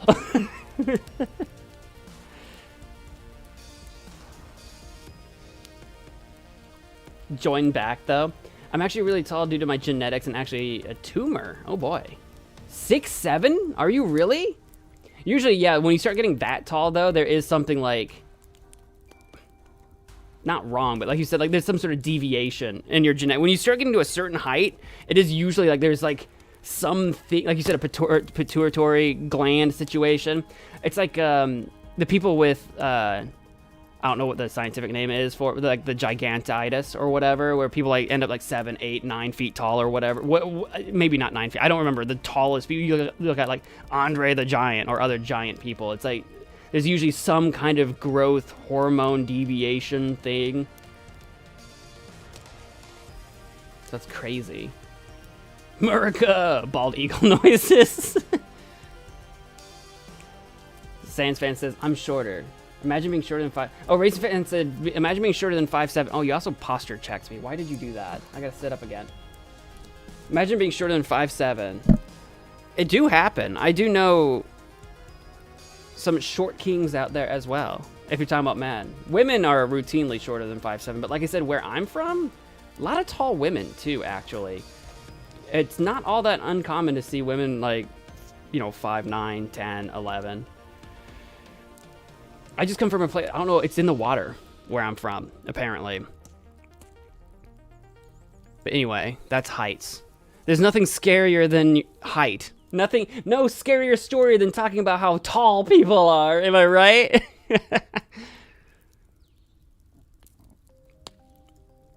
Am I right, voice chat? Am I right? You're very right. Now please stay. What is this music? Who's playing Fallout 4 right now? Oh, it stopped. Oh, and it's gone. Oh, is that Simon? Is his name on here? Tragic, that dude. I just now realized. That dude. Hey, can you hear the music playing? Yeah, I hear music I got playing. that Fanta In my system. Fanta in my system. Yeah, I definitely hear the music playing. It's a vibe. I'm into it. Okay, I'm done. Please. I was vibing to the music. I just wanted to know what it was. I thought that was the reason you were leaving before. Oh no, I was just leaving because I was just screwing with you guys. Oh, it's making me quite upset. But I had a blink. Oh, well, the song is Run, Rabbit, Run. I just found it online. Run, rabbit, run! Run, rabbit! It's like, if we name the rabbit Rudolph, we can just do Run, Rudolph, run! You guys know the song Run, Run, Rudolph, right? I mean, it's not Christmas vibes. We're not there yet, but, you know, a couple months away. It would be funny if I just started playing Christmas music. Christmas for Halloween. There's nothing scarier than... Well, I mean, actually, I take it back. Nightmare Before Christmas? Nightmare Before Christmas. That's a Halloween and a Christmas movie right there. I have a scary story. It's a 2-sentence. Oh, wait, you're sending it? Or to read it? I'm reading it. You're reading it? I gotta change my music. All right, everybody. Ashton says he's got a scary story. Could everyone hear the voice chat, or am I talking to myself on stream? Can you guys hear that? Oh man, let me see. I'm hearing both of you right now. Great, I love Yep, that. I can hear it good. I can hear Simon. Say hi to yourself, Mo. Hello. Yeah. The tallest man recorded was 8'11". So yeah, almost the 9 feet. That's insane. I had some cheese sticks. Cheese Ooh, fries. cheese sticks. I was thinking about cheese sticks the other day. Who's got that deep voice? That's our boy Simon. The deepest voice Hello. we've ever heard on this stream, ever. And then the most annoying voice goes to me. Now that's obviously me. Oh yeah. No, it's me. No, it's me. I've got the most annoying voice, guys. You can't beat this. All right, Ashton, what is your scary story?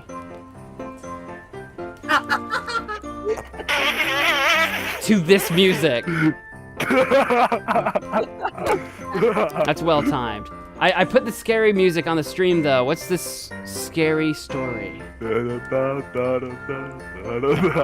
Okay. Yes, sorry. Let's go. I'm the one that always knows. I can't sing. I can't say it with a straight face. I'm sorry. 1 second. I swear. Just gotta take a little break. All right. I'm the one that always knows when you've got uncovered toes.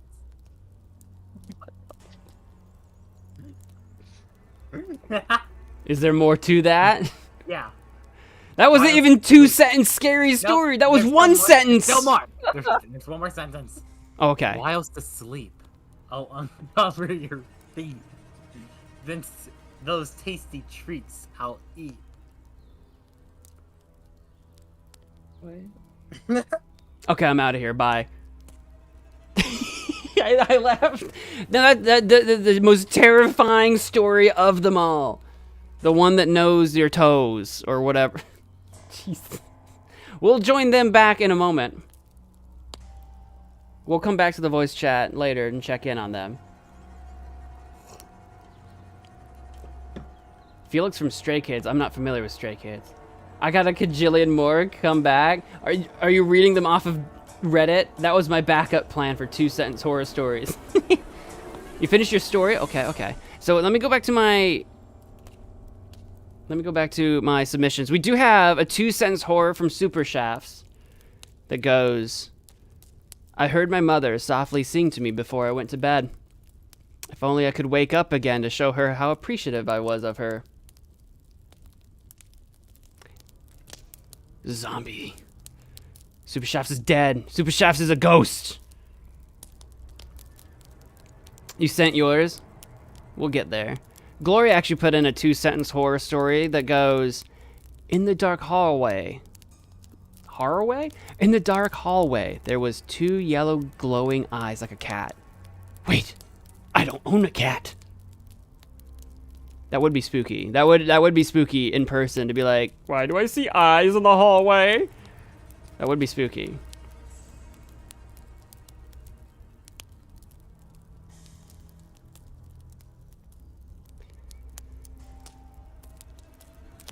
Super Chefs had another 2-sentence horror story. I cleaned myself up and left the bathroom. I immediately felt my left foot go cold and wet. I don't know what that means. That could be terrifying. If you were in the bathroom and you left and then your foot went cold, that might be bad. That might be pretty terrifying. Akari, new submission.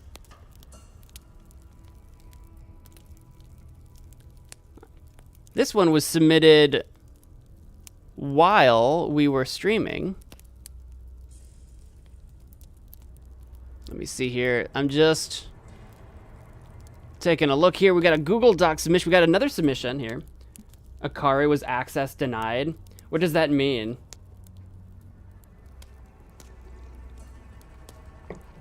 What do you mean she was access denied?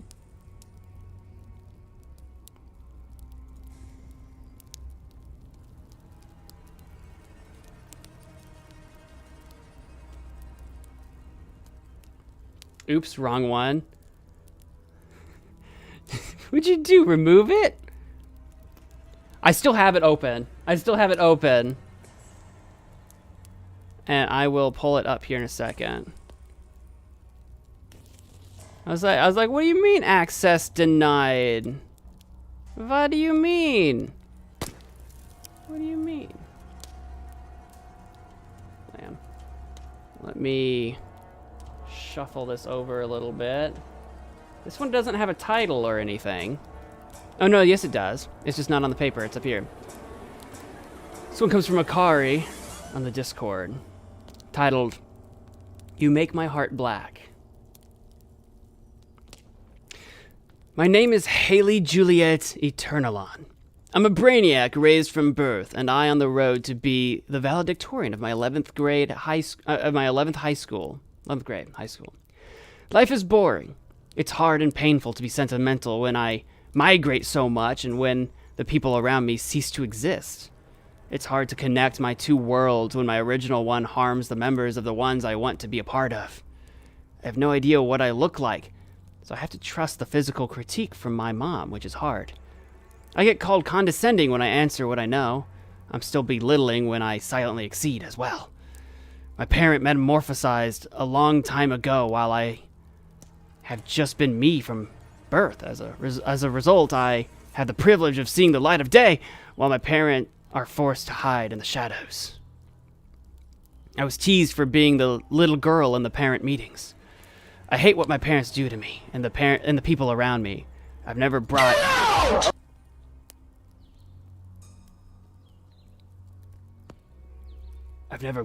out. I hate when my parents do to me and the people around me. I've never brought any of my friends home ever since what happened to Jen 16 years ago. Don't be fooled, my parents love me. What are we getting out from? Are you trying to get my attention? What am I missing? Just tell me.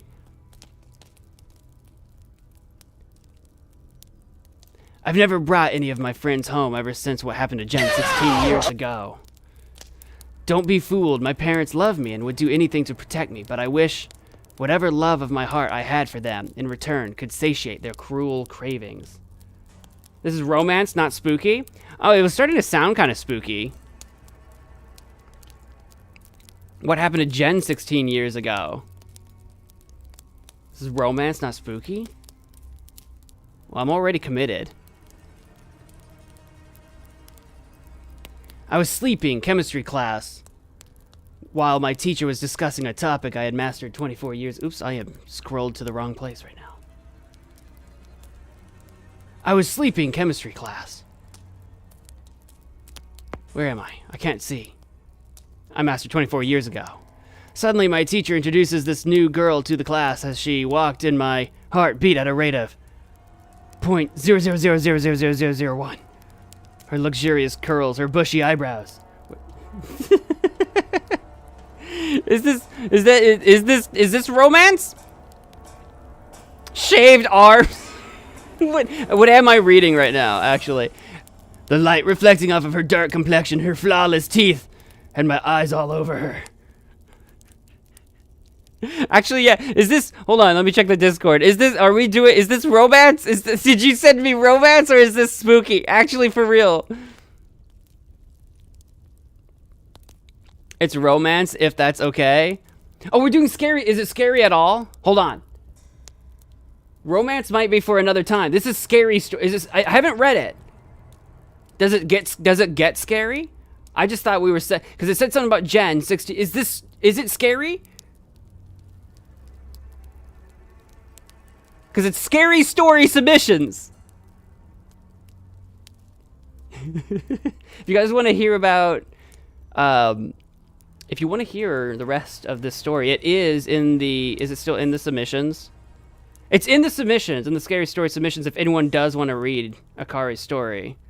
It has monsters in the ending. It has spooky elements. If it's got spooky elements, I'll keep reading it. I'll keep going.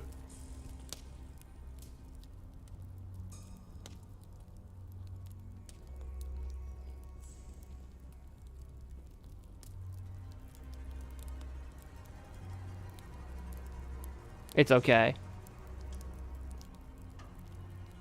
We save it for later. Should I save it for later?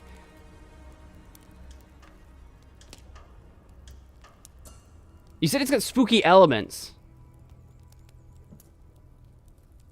I can peek ahead on it and see it because I haven't read this.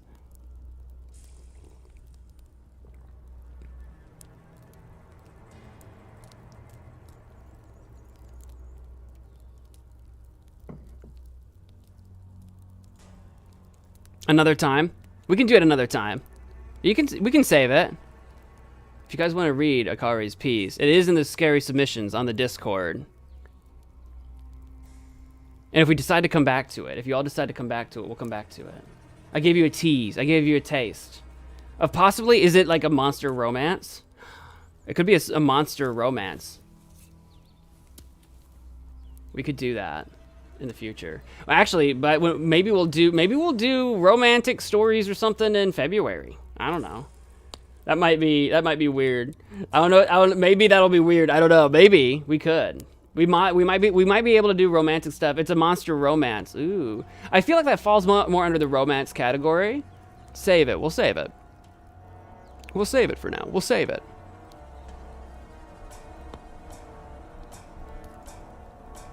VC would be cool. That's what you think. You think it would be cool. But I would just be a nuisance the whole time. Like this. Blah! What happened to the...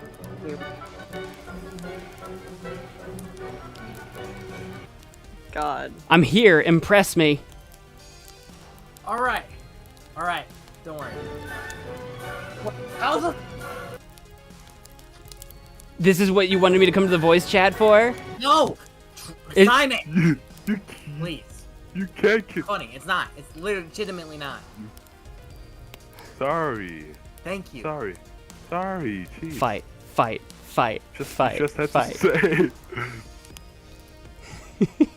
No, I don't. I don't think Ashton thinks it. I don't think Ashton thinks it's funny. It's funny anymore. All right. I think it's hilarious, but I also haven't been here the whole time. I think I'll stop now. It Dude. was a dark and tragic night Oh. Sorry, Ashton. in the town of Hastily Made Village. Yeah. The mayor. So, Shut up. wait. What if Ashton mute? I don't know what's going on. And then my dad's being loud. Oh, okay. It's not part of the story. In the town of Hastily Made Village, there was a mayor. His name was Weston Haste. He was a great guy. He loved making sub sandwiches for all the people in his village. But someone did not like those sub sandwiches. That person's name was Hyphen Man. The Hyphen Man did not like those sub sandwiches at all. And he had a deal with a dark entity in those village walls. The dark entity's name was MagicManMo. MagicManMo was the evil brother clone thing of MagicManMo, the hero of the village. Tragic, don't you talk during my story! Yeah, I'm sorry. You better be. Sorry. Stop. I'll Tragic. just see most. Tragic, who just typed in the chat? I will find out whoever just typed in the chat. Well, how do I open the chat? Yeah, I agree, super chats. Right, One person hold on. at a time. Yeah, what? Mo's, Yeah, sure. Mo's being a very Sorry. careful listener, and I respect that. Wait, is he actually? Did he just get up and leave? No, I'm still Okay, here. I had to check. It would be funny. I'm here too. on the edge of my seat about this story about Hastily Made Village. Tragic and Hyphen Man were best friends. Hyphen Man actually changed his name to Tragic That Dude to follow his leader around. Soon, people started to realize that there was a traitor among them. They started to narrow it down to Hyphen Man. But they were starting to get picked up one by one. A K-pop fanatic by the name of Gloria was taken from her home at night and disappeared without a trace. Then the next night, a cartoonist by the name of Towering Tales disappeared from his village home. And then, out of nowhere, a very handsome fellow by the name of Ashton Go Boom went missing. Ashton Go Boom and Towering Tales were members of the hastily made village board. So this was quite unfortunate that these people were taken away. Weston Hasty stepped down. He said that they needed a hero to find out who was taking these important people. Don't you dare make a single noise during my story. What? I just coughed, jeez. Too bad. I'll take out your vocal cord. Just keep, Ashton, just keep going. Just keep going. Oh, yeah, that's good. Thank you. Okay. Everybody, shh, just keep going.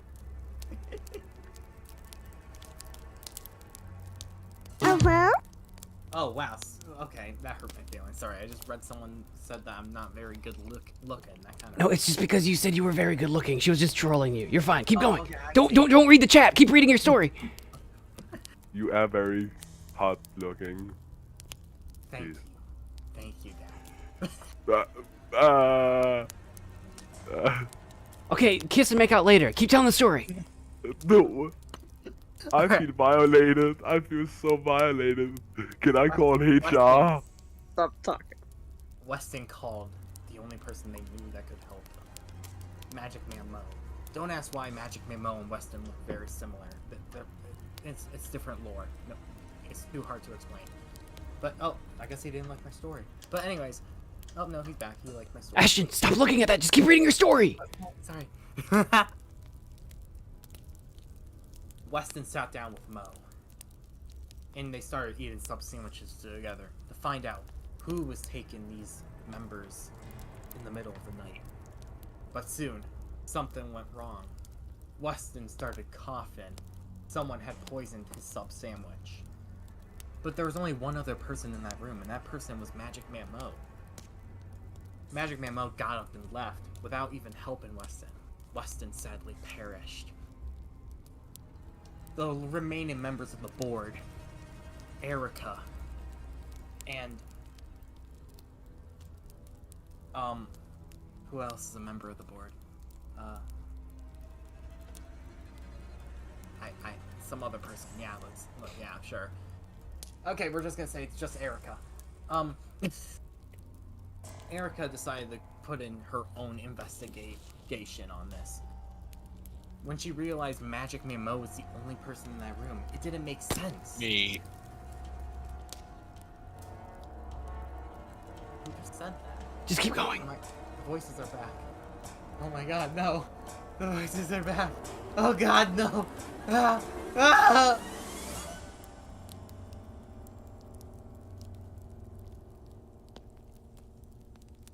Are you alive? Rest in peace. Did you die? Rip? Oh god, I'm back. I'm back. Rest Okay, in sorry. power, Ashton. Rest in power. Welcome back. Erica realized that it was MagicManMo who put that poison in the sandwich. It didn't make sense though. MagicManMo is the hero of the town. But then she realized there was someone that looked almost exactly like MagicManMo, and that was TragicManMo. It didn't make sense to Erica since Ashton Go Boom and all the other members of the board banished him, alongside some other weird guy by the name of Mr. Nosybomb that no one even knew existed, but who cares. Tragic managed to escape. He was hiding in the walls. But Tragic couldn't have done this without an accomplice. And that's when they tracked down the traitor to be in someone named Simon, who also went by Hyphen Man, who also went by Tragic That Dude. Which is weird because Simon had been a member of this village since probably the biggest. He always loved to brag about how he was an OG. no one knew why. He just really liked doing that. But no one understood why he would do this. Why would he rat out his fellow members to one of the biggest enemies? And then they remember. He was severely hated for pulling a curse on probably one of the best knights in village's history. He put the curse of the password game onto the village. This wasted an entire day of fun for the entire village. I will find you. I'm sorry. Go on. Many people perished during the password game. From boredom, from even just normal chess moves. But it wasn't until later, the next day, that Simon realized his mistake of pulling the password game. Since everyone went for him, and they banished him to the shadow realm of the village. That's where he met Tragic. And that's where they started their business practices. Erica decided to find out how she could save her friends from Tragic's clutches. Erica ventured into the mountains where Tragic lived. Forget the claim that Tragic lived in the walls. Just forget about that. But Which Tragic? the only Tragic that exists, hyphen man. Anyways.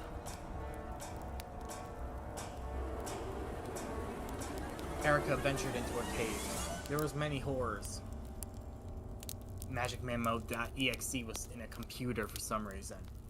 There was the corpse of the MagicManMo Monday show, which was weird because the show just came back a couple weeks ago, but who knows? Who cares?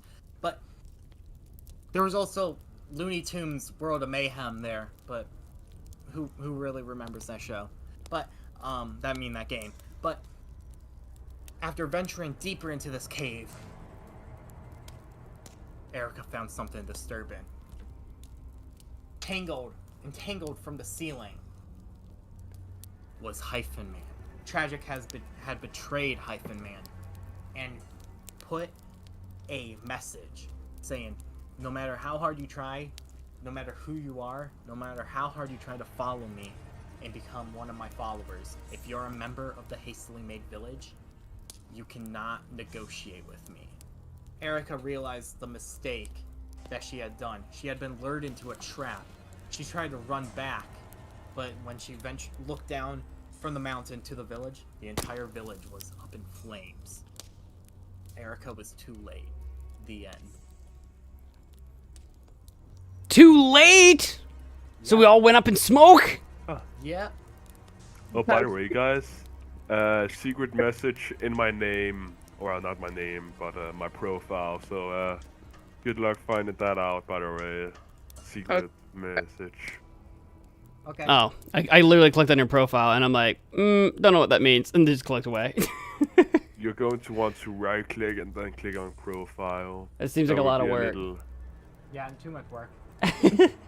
Yeah, right, just throw out my lore. Just throw out my lore, that works too. Oh, you dropped your lore? Is there a lore dump in there? Sorta. Oh my god. But you guys can figure it out. The lore goes beyond MagicManMo all the way into all of the Hastily Made viewers. All of you are somehow involved. Ashton and Simon are now the keepers of the lore. I don't know what's going on anymore. Well, no, Simon has nothing to do with this. Simon just makes his own stuff and no one listens. Simon is the canonical lore now. What? In fact, Simon's the streamer now. You know what? I'm gonna hand the stream key over to you. You're the streamer now. I have a short story. I have a 2-sentence horror story. Wait, but A 2 sentence? Okay, you get 2 sentences, and then I gotta do the next thing. No, you don't. You get to stay with us forever. Hold on. No, Simon! Just 1 second. Old MacDonald had a farm. E-I-E.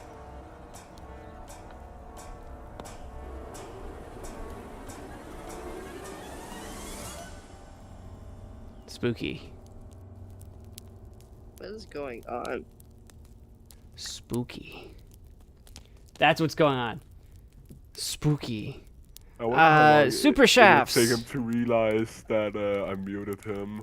Super Shafts, you sent me a recreation of a story on a Google Doc, but I do not have the ability to read it. I think your permissions, your sharing permissions, are set to only you or something. Okay, Or yeah, a I'm gonna bag check that out. action. I'm gonna fix that. Okay. If I don't get an A, my dad is gonna kill me. Keith's body was found 3 days later. Yeah, right. I've actually got several two sentence horror stories. They're just from Reddit. Here, here's a couple. Hold on, let me No, thank you. get stream. Look at this. Don't worry, we're gonna read some of my own. We're gonna read my own story later in stream. But look at this. But I wanted to ask you guys for shit, like, is my kidding around alright, or like, because I think it might annoy some people. I just want to make sure it's not. If it's just annoying much, Ashton, he you doesn't know? count as people. And I'm just, I'm just kidding. No, but like, no, like, is it You're so fine, mean. or like, Listen, I think action matters. like, He does. also I just think like to give him so much crap. I I also used like to be afraid of Okay, sleeping in the dark. That wasn't until I met the knife. Yeah, but like, is my kidding around too much, or like, You're fine. It's fine. You're fine. is it fine? You're though? fine. Because now, No, because you've now scared me those- away. those Goodbye forever. nights Bye. Look at this. Look at this two-sentence story. This comes from Generic Spider. I know I have an unfortunate reputation in this day and age, but I assure you, as a man of honor and a stalwart defender of Christendom, said the vampire. Well, I suppose it would. No, this isn't the one I wanted. Hang on.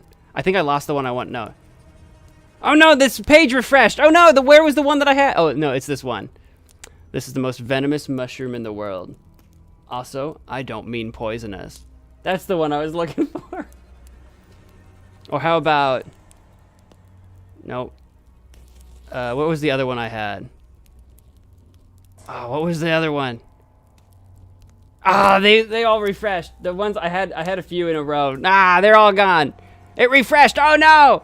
I like the mushroom one because venomous means the mushroom can bite you. it can bite you. If you've ever been on /2 sentence horror, there's a bunch of them like that. Boo, come back. I had to flee. Come back for a minute. You get 1 minute. 1, 2, Yeah, 3. Alright, bye. Made me come back just to tell me to leave, or come back just to leave yourself. I see how it is. I see how it is. That's fair. Da, da, da, da, da.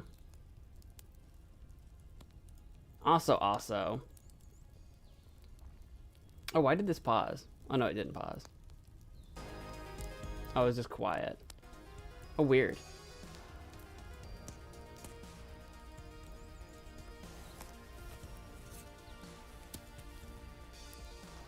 There we go. Sorry, I had some settings I had to stare at for a second. Let's see here.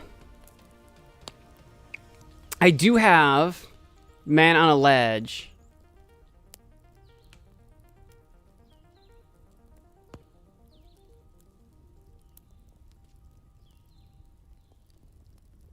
From Super Shafts.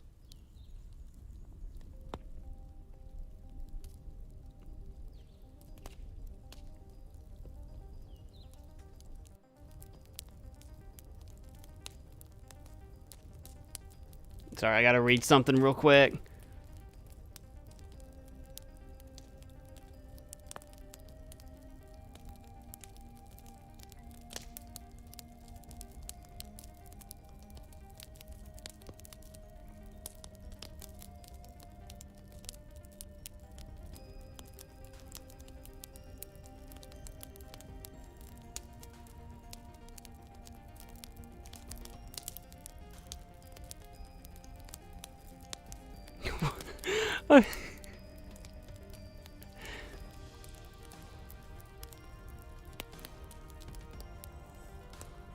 Okay. What do we got for time? Okay, cool. I pre-read. I'll be honest. I pre-read the Man on a Ledge one, but this is so Spooky, scary skeletons send shivers down your spine. This one, I don't even know if this really isn't a scary story. It's just, it's just bizarre. So here's the thing. I'm gonna pull this one up because, ooh gosh. Because I think like, if we could make this supernatural, it would be like, hold on. I'll tell you what I'm thinking. I'll tell you what I'm thinking here. Supershoff shared this one and says it's a recreation of a story. Recreation of a story I read as a kid called Man on a Ledge. And I'm curious what that story you read was.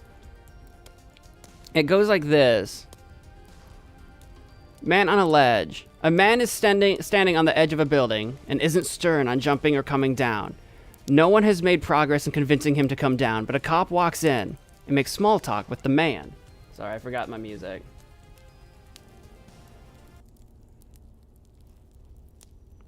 I'm not gonna jump, said the man. I just think all those people down there have something wrong with them. I hate them all. The cop starts to butt in. Yeah, the heck with them. Want a cigarette? Asks the cop. The man refuses, and then the cop stands on the ledge with the man and starts to make small talk. You know, I don't really like my job at all, but it gets me out of the house, the cop says. Anything is better than being around that dang family of mine. The man changes the subject. Hey, I know you, he says to the cop. The cop thinks he's joking and plays along. Oh, is that so? Yeah, David. The cop's heart sinks. This absolute stranger knows his name, and yet he doesn't know the man. He doesn't know the man.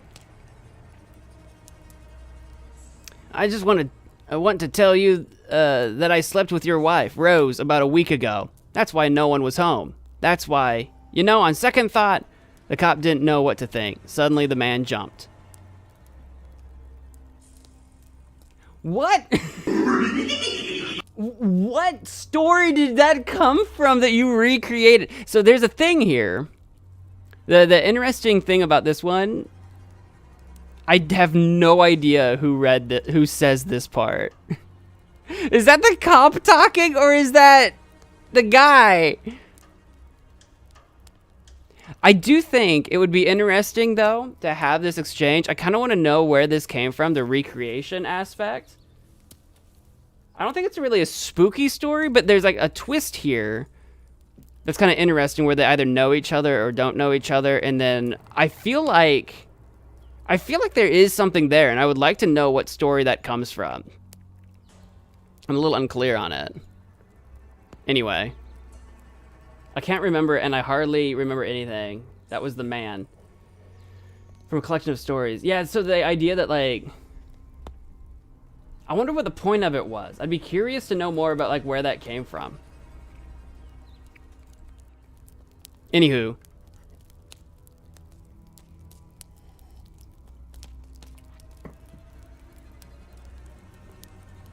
Oopsie. That is, as of right now, all of the submissions in the Discord, Scary Story submissions. I know Erica said she had some submissions that she wanted to make when she came back from dinner. So I know I have that going on. Ashton, if you've got another story, you'll have to submit it like everybody else. I got the short story from Tales of Mystery and the Unknown by Robert Potter. Okay. Mystery and the Unknown. I wonder what the mysterious element is there. I want to read it though. I want. Is it? How long is it? Is this a long one? Okay. I'm going to, what I want to do, I have a couple things. Not much, not really. I'll give you one more go around here, Ashton. I want to do that, and then I want to read a little Edgar Allan Poe. Just because, you know, it's spooky. I just want to do that. Now, I might not read it. I might read it first. I think I'm going to read some Poe, and if Erica's not back yet, we'll go from there. If there's any other submissions, and if not, we'll read my story, and then we'll discuss. We'll talk. We'll do some stuff. We'll hang out. We'll do some stuff like that. All right, Ashton. What do you got for me? Hey, What's your story? Hey, Mo. Okay, so now I got my story here. What? Hey, I got my story here. You what? I have a story. Oh, you have a story. I'm sorry. I just did not understand what you were saying. You have a story. Yeah, sorry. Anyways. That's not funny. You just muted me for everyone. I am severely mad now. You did that to me too. Well, I wasn't trying to tell a story, Simon. I mean, you weren't trying. You. So, do you both have a story? What am I getting out of this? What's happening? He's lying because he's mad at me. Okay. Bye. Anyway, they can figure out what's going on in the voice. They can figure out their own lives. We're going to read some Edgar Allan Poe. If you guys have stories you want to submit, go ahead and submit them in the actual chat Discord so that I can read them. I don't want... I'm not going to... You know what I mean? Gotta keep this moving along. I don't know what drama's going on in the voice chat. I'm gonna read some Poe. This is a classic one.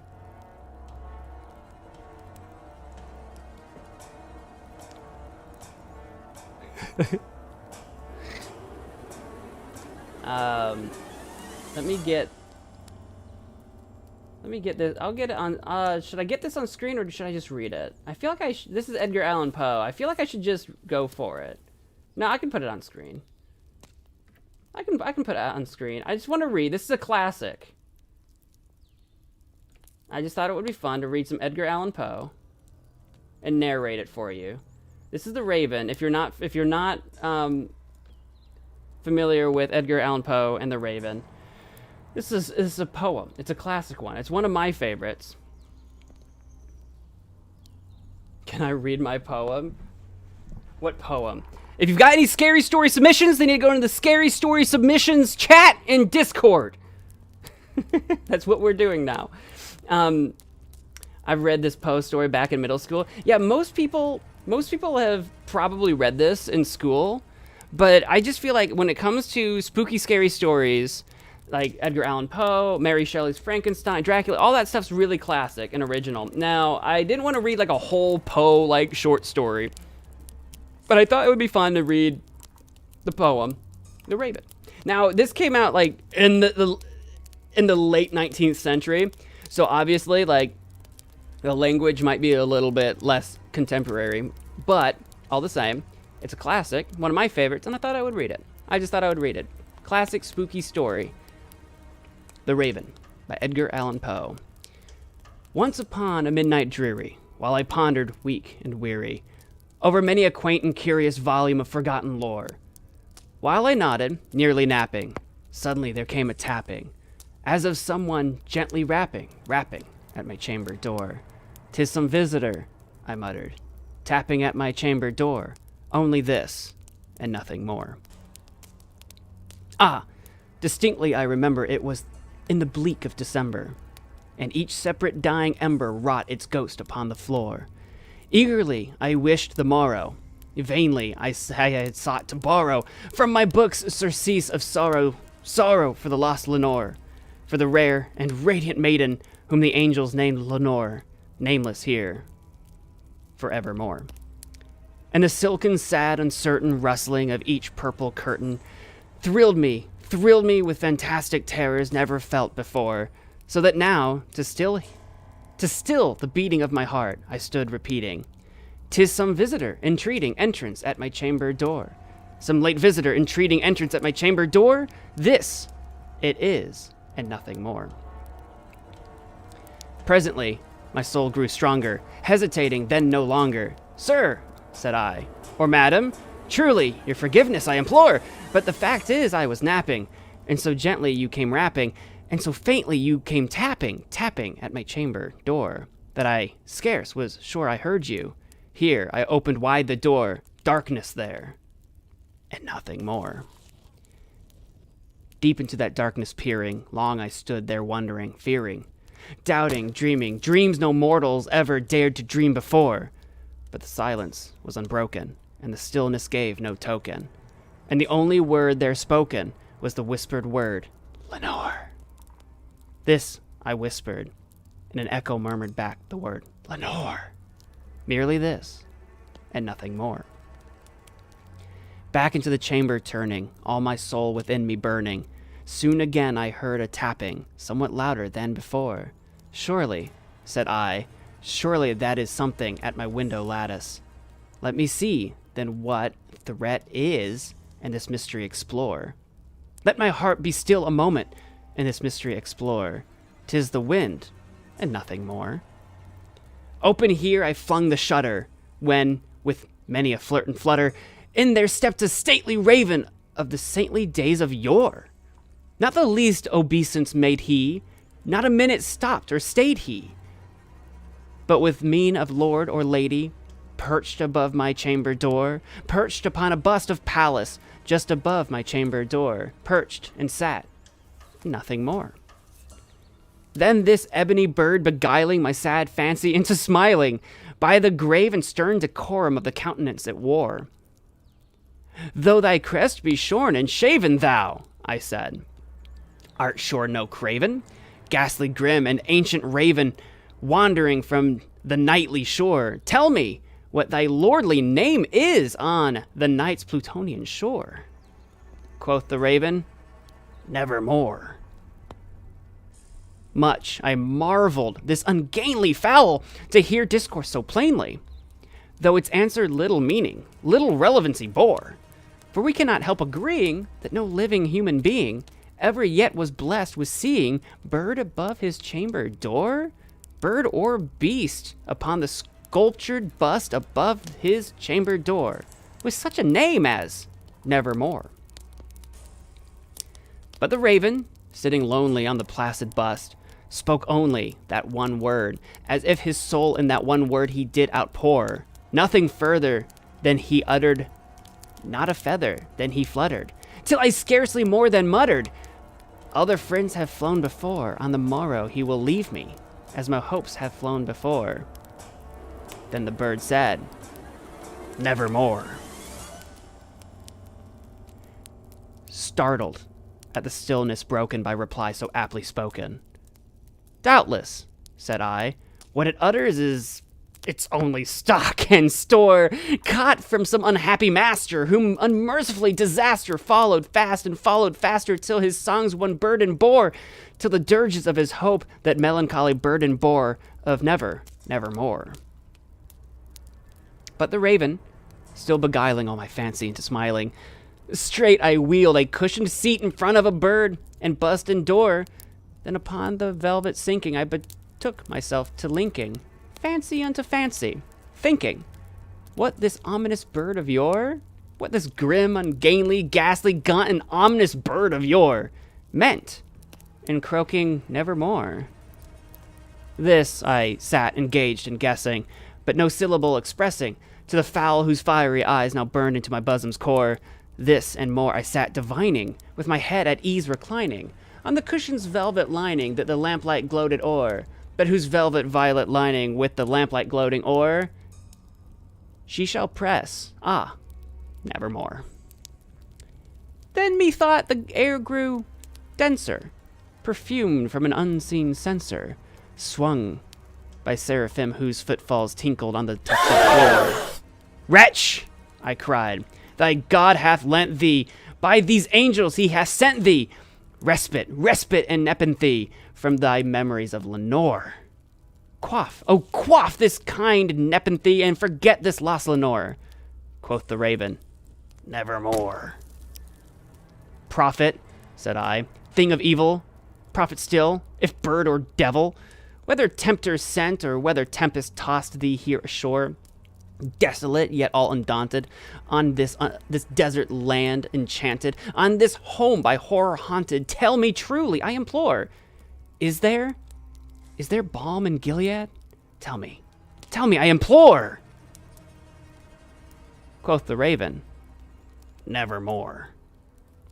Prophet, said I, thing of evil, prophet still, if bird or devil, by that heaven that bends above us, by that God we both adore, tell this soul, with sorrow laden, if, within the distant Aidenn, it shall clasp a sainted maiden, whom the angels name Lenore, clasp a rare and radiant maiden, whom the angels name Lenore.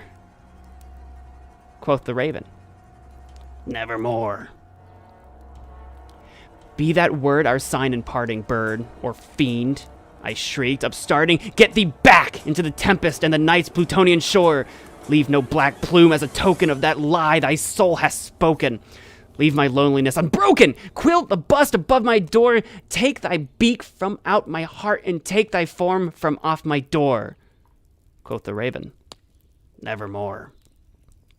And the raven, never flitting, still is sitting on the pallid bust of Pallas just above my chamber door, and his eyes have all the seeming of a demon's that is dreaming, in the lamplight o'er him streaming throws his shadows on the floor, and my soul from out that shadow that lies floating on the floor shall be lifted nevermore.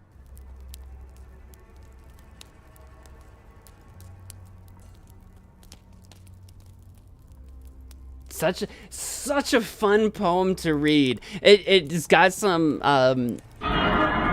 Freddy, not Freddy, no Freddy, nevermore, only ravens, no Freddy.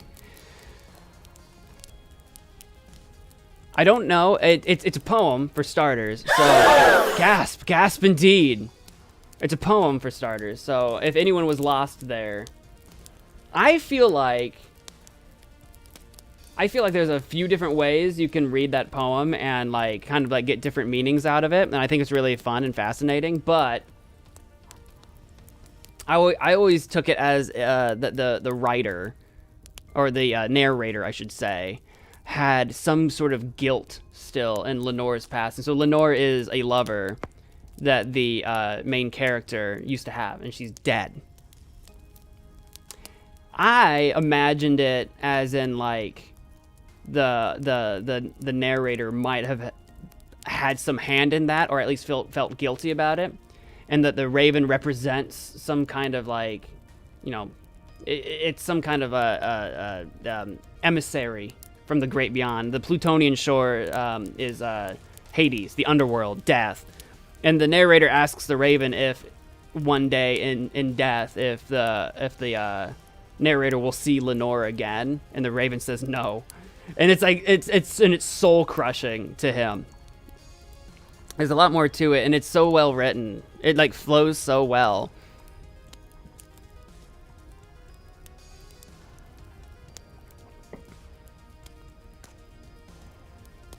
How familiar are you guys with Edgar Allan Poe? Have you guys read that one before? Do you have different takes?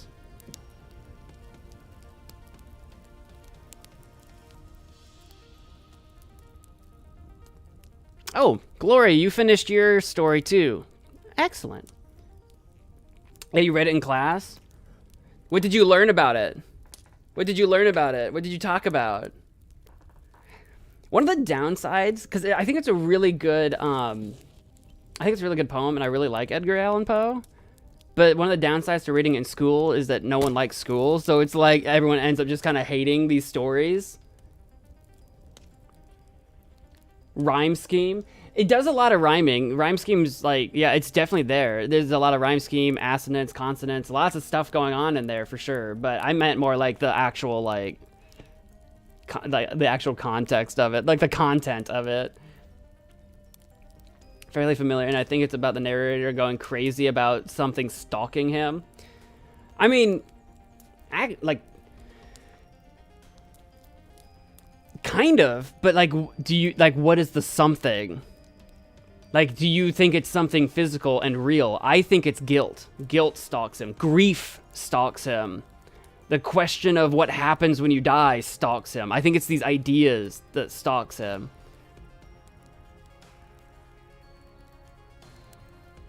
He's becoming paranoid. I don't paranoia. I think paranoia. If he's becoming paranoid, I think that's possible. I think that's a possible interpretation. Again, if you think that he had a hand in it, or if he carries any guilt. My murder mystery story about you, Mo. Help. What do you mean help? Oh, in the Discord. Duplicated text. Did you duplicate text?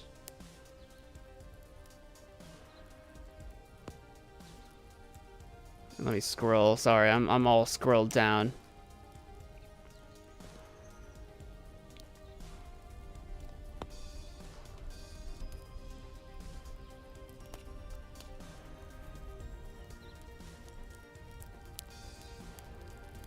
I copy pasted parts of my story. So long as they aren't the same parts, you shouldn't have a problem posting. Did you get the whole thing posted, or are you missing anything?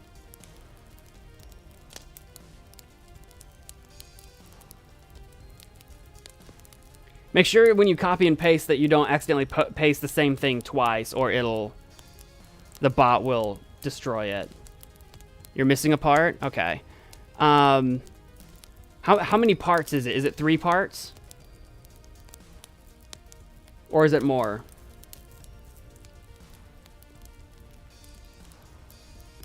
Welcome back, Erica. Oh, did she get a 5-minute timeout? Is that what happened? Okay, hold on.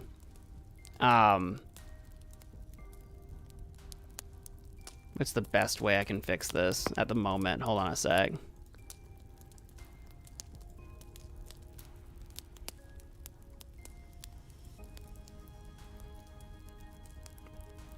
Give me a second while I go into some settings real quick. Oh, that's not the right settings. I'm in the wrong place. Oh, wait. No, maybe I wasn't. Hold on a sec.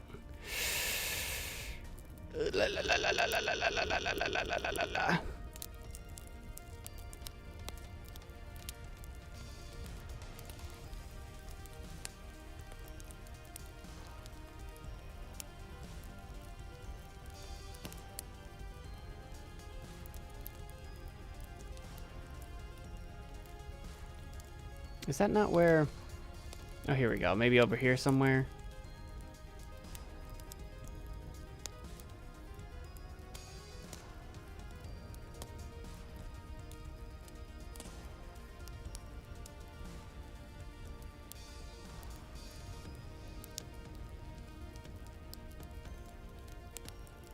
Yeah, Ashton was breaking the rules and just improving a story instead of posting the story because he didn't do his homework.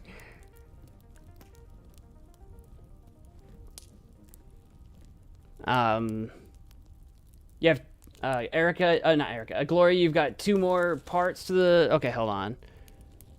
Let me try... Actually, maybe you can just DM it to me. I don't know if my DM settings are turned off, though.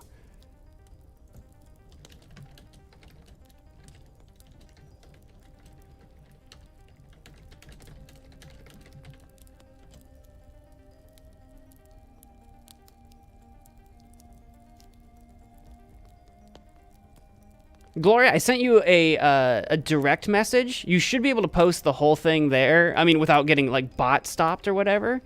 Let me know if you didn't get it. I don't know if my DM settings are set correctly or not. You can send it directly that way for you. And I'm going to go refill my drink while you do that. Let me know if that doesn't work, and then we'll have to come up with a different solution. Normally, I have my DMs turned off, so I hope it works. There it goes. It's working. Great. I'll be right back.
I'm back.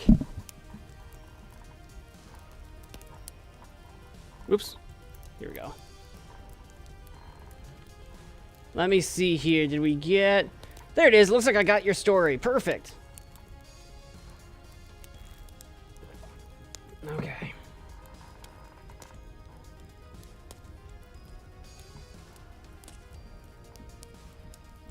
Uh-huh.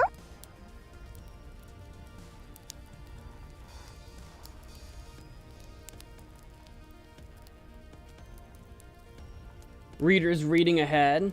I normally don't read ahead.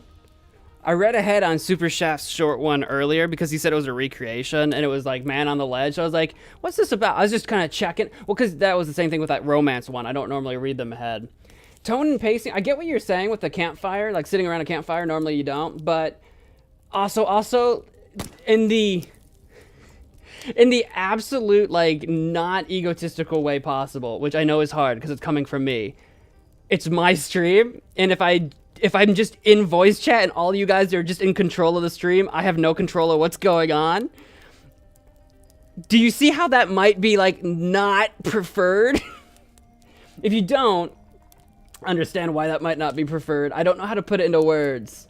You end up with a lot of, like, I can't control what happens in the voice chat, you know? Like, if there's, like, bickering, talking back and forth, audio issues, if I don't know everybody, do you see where, like, I do not want to have a whole stream of, like, just in voice chat? Unless we've prepared, prepped, and planned ahead. So I get what you mean with the campfire thing, but that's why I'm always, like, not even this stream alone, like, other streams in the past, that's why I'm always hesitant when you guys are like, we should do voice chat, and I'm like, that's dangerous.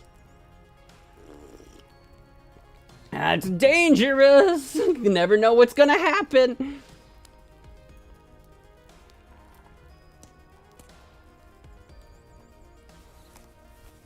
Just left class. Welcome back, Derica.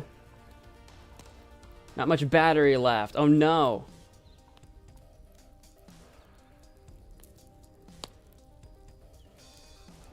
Well, don't get lost on your way back home from class without your phone if your battery's dying. But anywho, I've got Gloria's story here that she's been working on. And I see the end at the very end. I'm not going to read it. I was just making sure I had the whole thing. I was just scrolling. So I'm going to read Gloria's submission. I think Erica had a submission. And then we should be close to 9 o'clock or after 9 o'clock. Then I'm going to read my story. So if you've all been waiting for that, we will be coming to that here very soon.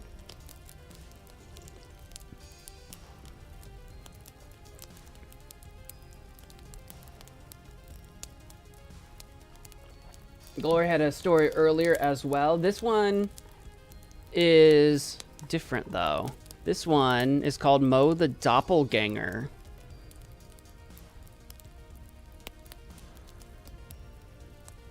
I gotta expand this a little bit. Let me get it on screen.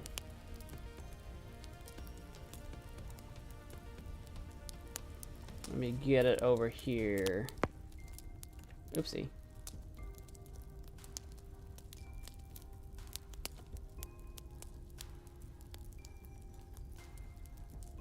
There we go. That'll do. All right. Scary story submission by Gloria. Mo the Doppelganger. On YouTube, there is a ginger man with a beard named MagicManMo. He is a YouTuber, shorts maker, and his most well-known role, which is a streamer. He streams games almost every day on YouTube and Twitch for his fans. He's not very well known, but he does have a small fan base, which he adores a lot. In general, he's a cool guy on the internet. Oh. Music.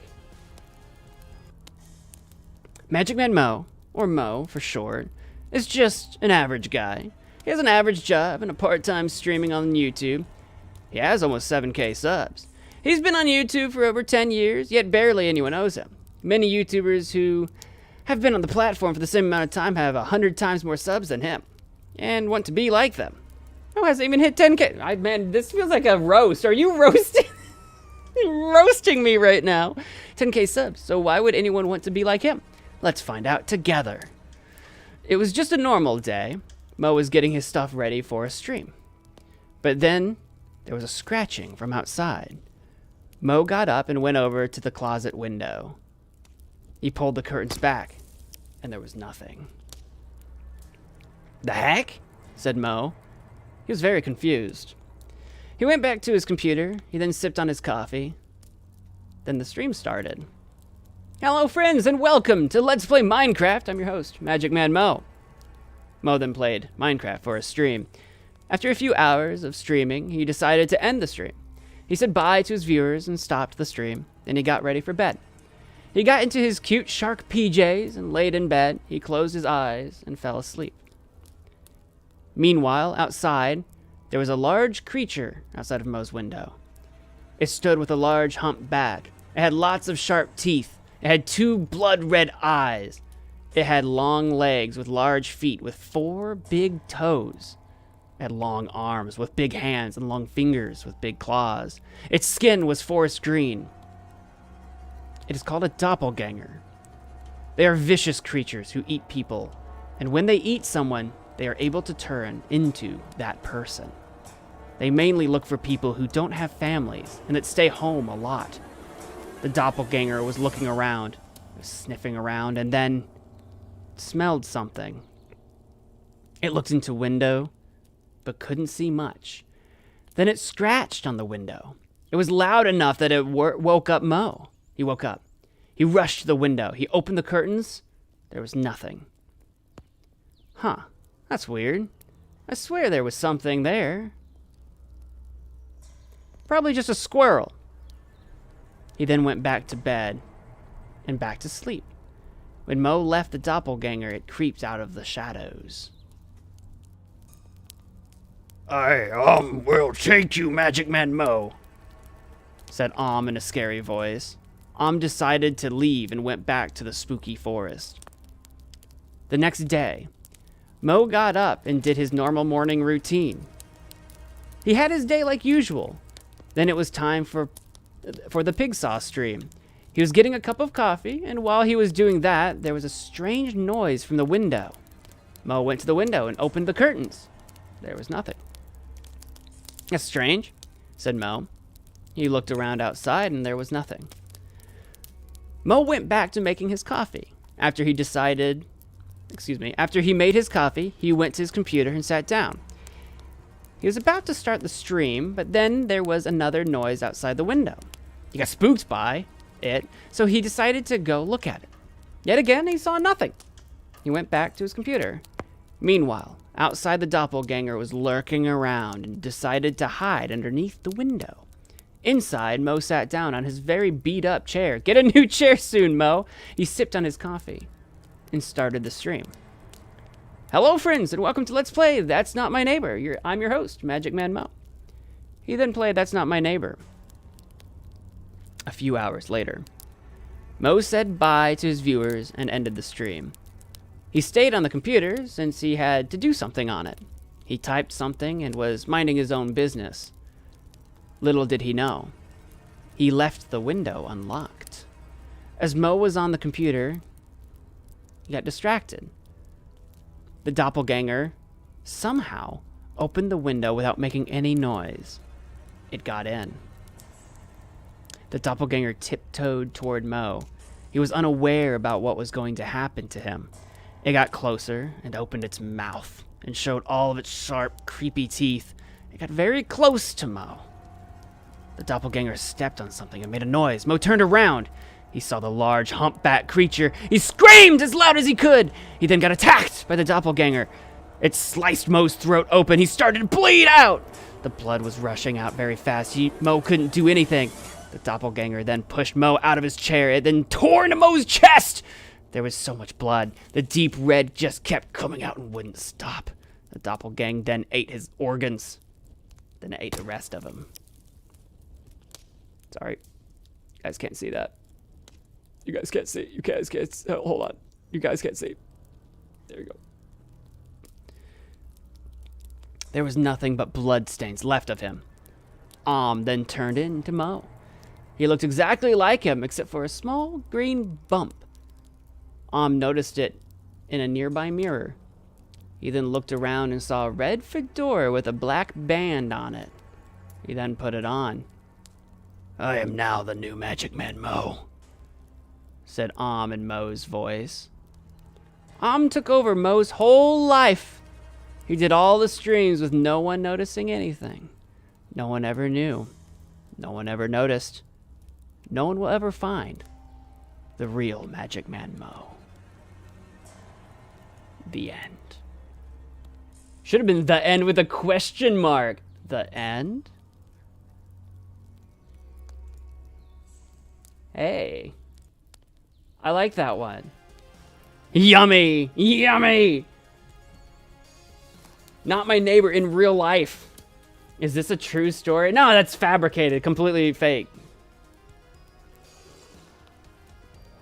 Not real. Definitely. Why?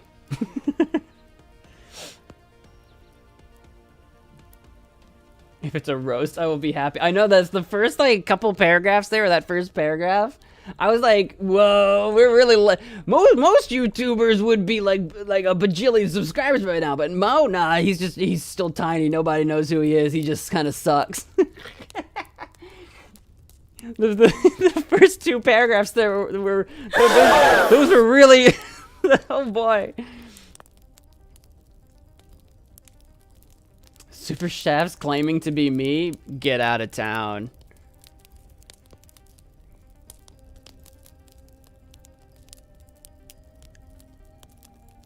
Get out of town. You couldn't be me. I didn't even try to roast Mo. I don't know, man. I feel like I feel like you did though. Okay, dokie.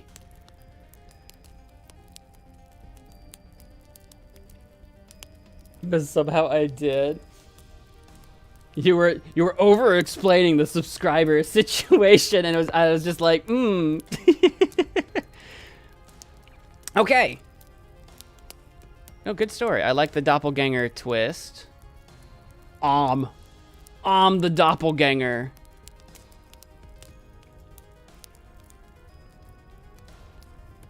Do we have... That's the last submission that I have written down and submitted to the channel. Do we have any more to submit?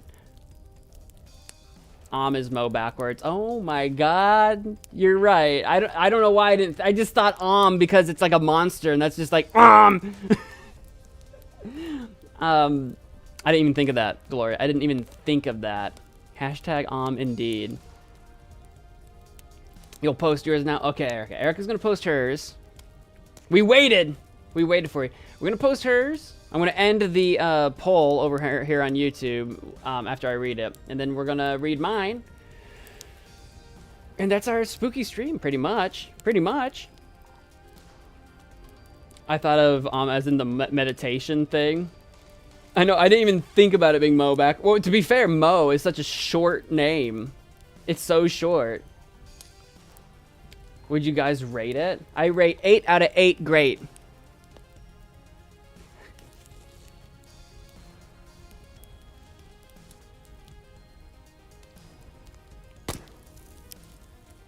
Here we go. Spooky stories.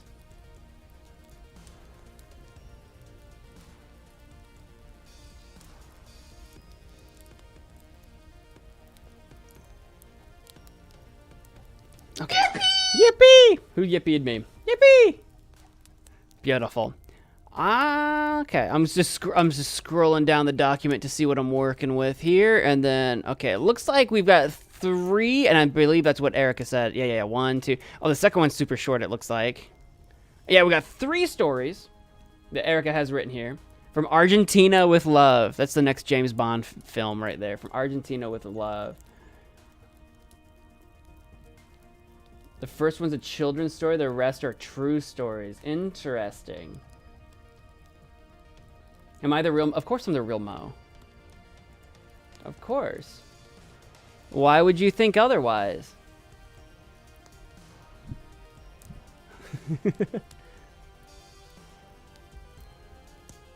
I'm going to move this about there. And we need to take off your fedora. No. You can't tell me to take off my clothes and I'll just do it. You weirdo. Sicko.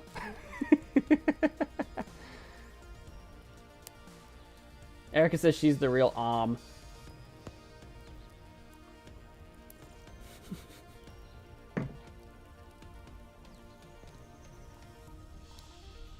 Well, according to Gloria's story, put on a red fedora with a black band. So like that couldn't possibly be me. I mean I'm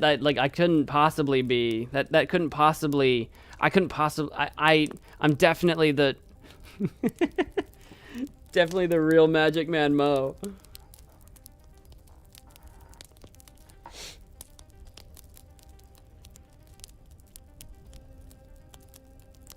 Take off my glasses. My glasses are still my clothes. That still counts. I'm wearing it. Also, if I took off my glasses, I wouldn't be able to see. I straight up turn into Velma from Scooby-Doo. I just like, I can't see without my glasses. All right. Remove my beard. My beard is who I actually am. Actually, my beard wears me. MagicManMo the whole time is the beard.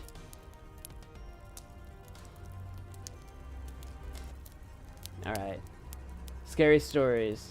I don't know how scary the children's story is, but we're gonna turn on the scary music anyway.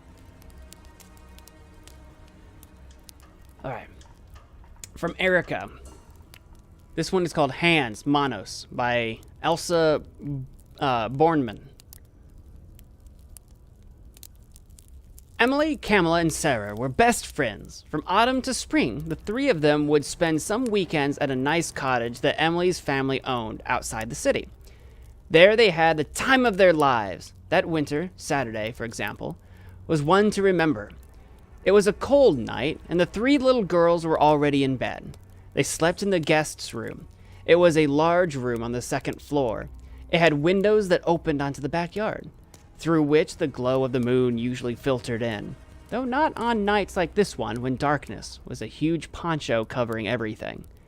In the room, there were 3 single beds arranged in parallel, in a row, and separated by sturdy nightstands. Sarah slept in the middle bed because she was fearful, and she felt protected by her friends that way. The girls were sleeping peacefully when they were woken up by Emily's father. He was finishing getting dressed. As he told them, "Granny is not feeling well. We hope it is nothing serious, but we will take her to the hospital just in case. We'll be right back. Oh, and Mom said not to get out of bed. Try to sleep until we get back, all right?" Sleep? Who could sleep after hearing that bad news? Not the girls, since they were worried for dear Granny's health. And they could sleep even less minutes after they heard the sound of their father's car leaving the house, as the anguish of waiting was compounded by the fear of the tremendous noises of the storm that, finally, had decided to unleash itself over the night. Thunder and lightning that shook their hearts, lightning like gigantic electrified fireflies, the wind raging like seldom before. I'm scared, Sarah suddenly shouted. The other two were scared too, but remained silent, swallowing their anxiety. Emily tried to calm Sarah down, and herself as well, by turning on the lamp on the nightstand. Camilla did the same. Sarah's bed was, then, the most illuminated of the 3. As being in the middle of the others, it received direct light from the 2 lamps. "It's nothing. The storm makes it all worse, that's all," Emily said. "They will be back very soon, I'm sure of it," added Camilla. And so, amidst Sarah's laments and the words of comfort from her brave friends, about a quarter of an hour passed on all the clocks. when the large pendulum clock in the living room struck 12 with its hollow chimes. The young girls had managed to calm down quite a bit, despite the storm threatening to become endless. Suddenly, the lights went out. "This is not a time for pranks," Sarah cried. "Turn on the lights now!" And, shaking, she reached for the nightstand, only to find her friend's hands doing the same.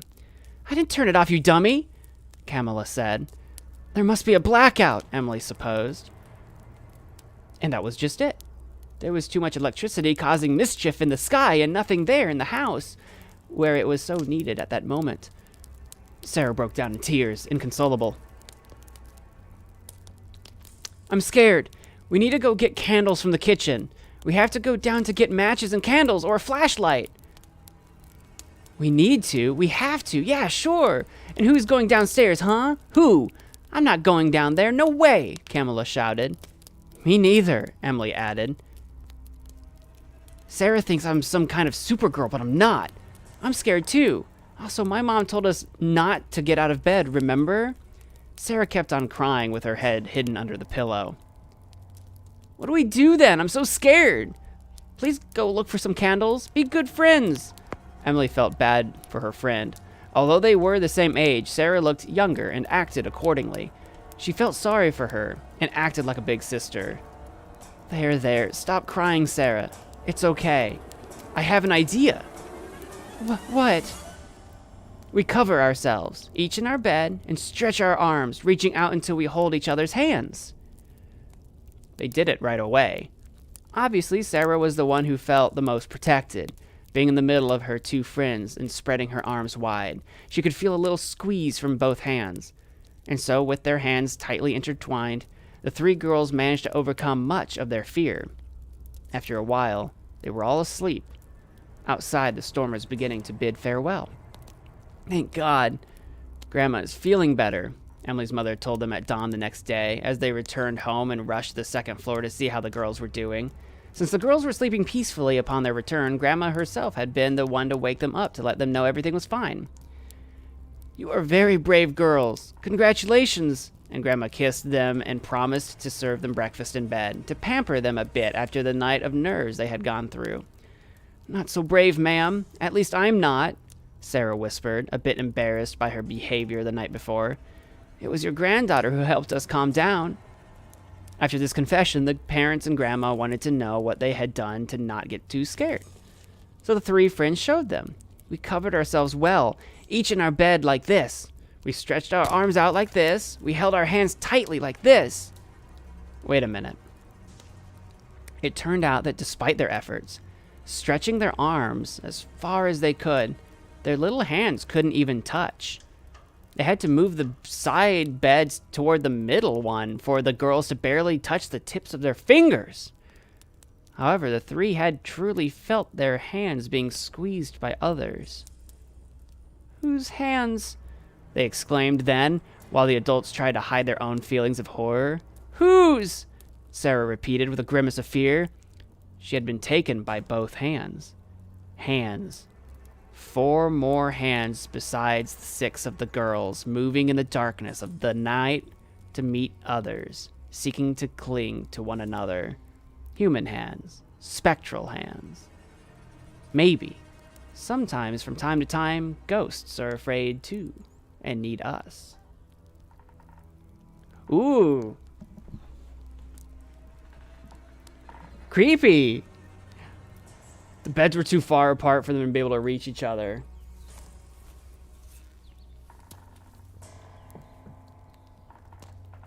I said the girl in the middle, Sarah, it kept going, she felt the most protected. And in the back of my mind, I was like, I don't want to be the one with both my hands out over the edge of the bed if I'm scared.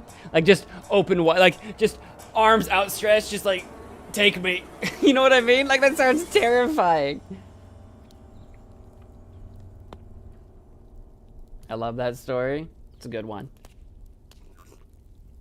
That's a good, like you said, it's a children's story. That's a good one where, like, nothing overly like gruesome happens or anything. That's a good spooky story for, like, kids or something, younger folks, or even without. Alright, we got a short one here. I can just about get, yeah, the whole thing here. It's the second one here. A doctor's testimony. This is a true story narrated by Julio Picon, a doctor from Argentina. Or at least originally. Now it's being narrated by me, but... The man looked like a beggar and timidly knocked on the emergency room's door. The nurse checked him in and led him to the examination room. The reason for the visit was difficulty breathing, a cough, and a fever. The medical exam didn't reveal much, so I requested an x-ray. The radiographer told him to position himself over by the plate and took the x-ray. When she entered the dark room, she felt cold and got a little scared. She felt someone breathing on her neck, and the breath was very strong. She quickly left the room, but when she came back, she couldn't find the patient. It was impossible for him to be hiding anywhere. The door was locked from the inside. The patient literally evaporated. She felt even more scared and ran back to the emergency room. We called the police just in case. We searched everywhere and found nothing. We were left with many doubts. We noted it in the logbook. The time was 3:15 a.m. Early in the morning, the security chief arrived and was informed about what had happened. Let's check the cameras, he suggested. We all watched the recordings, anxious and expectant until the estimated time arrived. The nurse opens the door, but no one comes through. I see myself in the hallway, talking to nothing and gesturing alone. At no point is another person visible.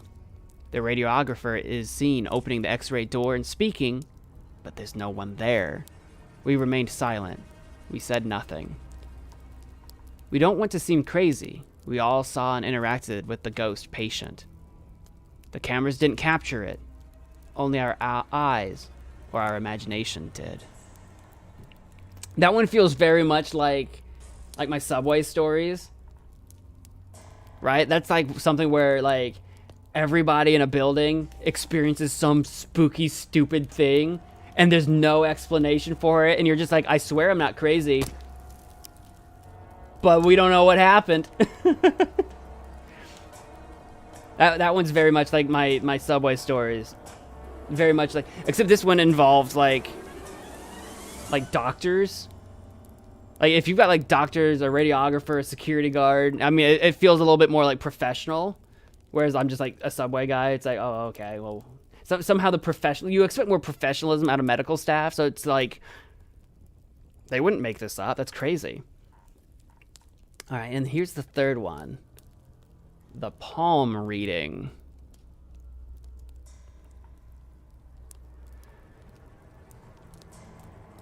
This is a real story that took place in the early 90s in the countryside of Entre Rios, Argentina. My mother was in her 20s, staying the night at one of her friends' houses. One of them, let's call her Nellie, was a palm reader. I'll narrate the story in first person to make it easier to understand. This is my mother's point of view. Enjoy it. After a long week of college, the girls and I deserved a weekend to relax. That Saturday, we met at Claire's and had a slumber party. What I had expected was pizza, beer, and a lot of gossip. But that night's experience is something I'll never forget. It was known that Nellie was a palm reader, but she never wanted to read ours.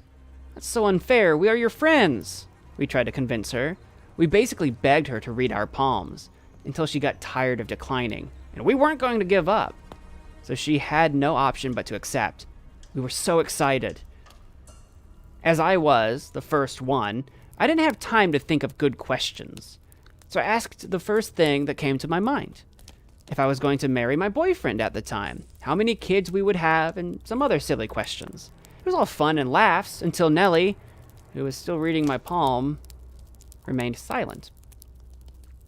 What's the matter? I asked. Do you know an old man with gray hair? Well, my uncle has gray hair. Why?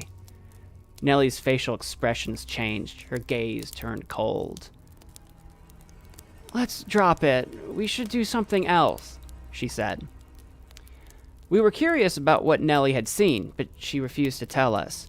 The atmosphere became tense until one of the girls had a brilliant idea. Let's play the game of the book and the key.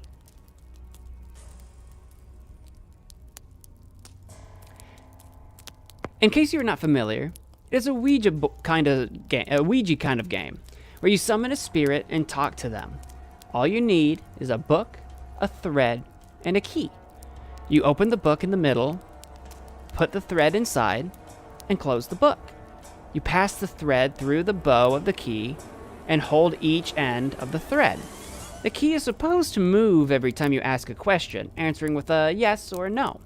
For example, if it moves to the left, that means yes. If it moves to the right, it means no. Like this. Like this little drawing here. You make a little tent with the book. Let the game begin. Is there a spirit with us? We waited until the key started to move to the left. We laughed and didn't think anything of it, since we were sure one of the girls was moving it. Lacking any knowledge about this kind of thing, we thought to ask the spirit if it knew any of us. It said yes. So we started asking, are you Nellie's relative? Are you Lucy's relative? It said no. Then it was my turn. Are you one of my relatives? I cannot explain the shiver that I felt when the key moved, answering with a yes. All my friends looked at me.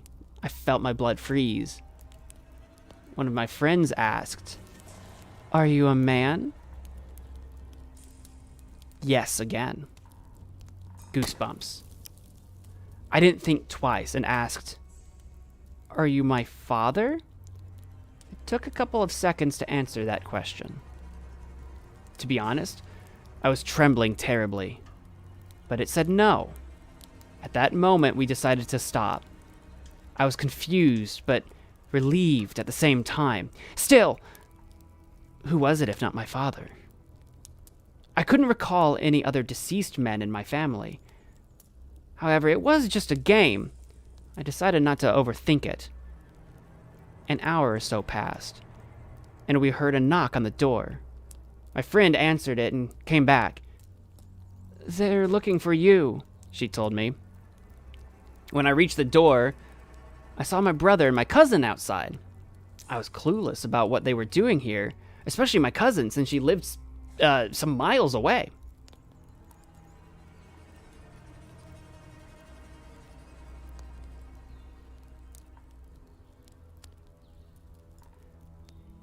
Mom told me to pick you up, my brother added. Where am I? It's my father, my cousin said. He passed away. Mom told me to pick you up, my brother added. We're going to hold a vigil for him. So, that could mean that... No, there's no way, right? There's no way I talked to my uncle through that stupid game. Hi. I would love to end the story here and ask you, what do you think happened? Of course, we will never know if it was really him or a trickster spirit, or no one at all. This doesn't end here. Later on, Nellie confessed what she saw when she was reading my mother's palm. Apparently, she saw an old man with heart problems who was going to pass away very, very soon. She didn't want to scare her, which is why she remained silent and stopped the reading. And, believe it or not, my mother's uncle's cause of death was a heart attack. Was it all coincidence? Was it really him saying goodbye through the game? I like to think that it was him because it makes the story more interesting, and it's my favorite to tell. I also think it's crazy it all happened the same night. By the way, Nellie was not only right about this man's death. When my mother asked if she was going to marry her boyfriend at the time, Nellie had said yes, but not for a while. That man she was dating is my father, and they got married around 15 years later. Nellie also told her they were going to have 3 children. The first time the story was told to me, I thought she was wrong because it was just me and my sister, and my mother didn't want to have another baby. Then, surprise, my little sister was born. So she was right about that as well. I think that's all. I hope you enjoyed the stories. So that one...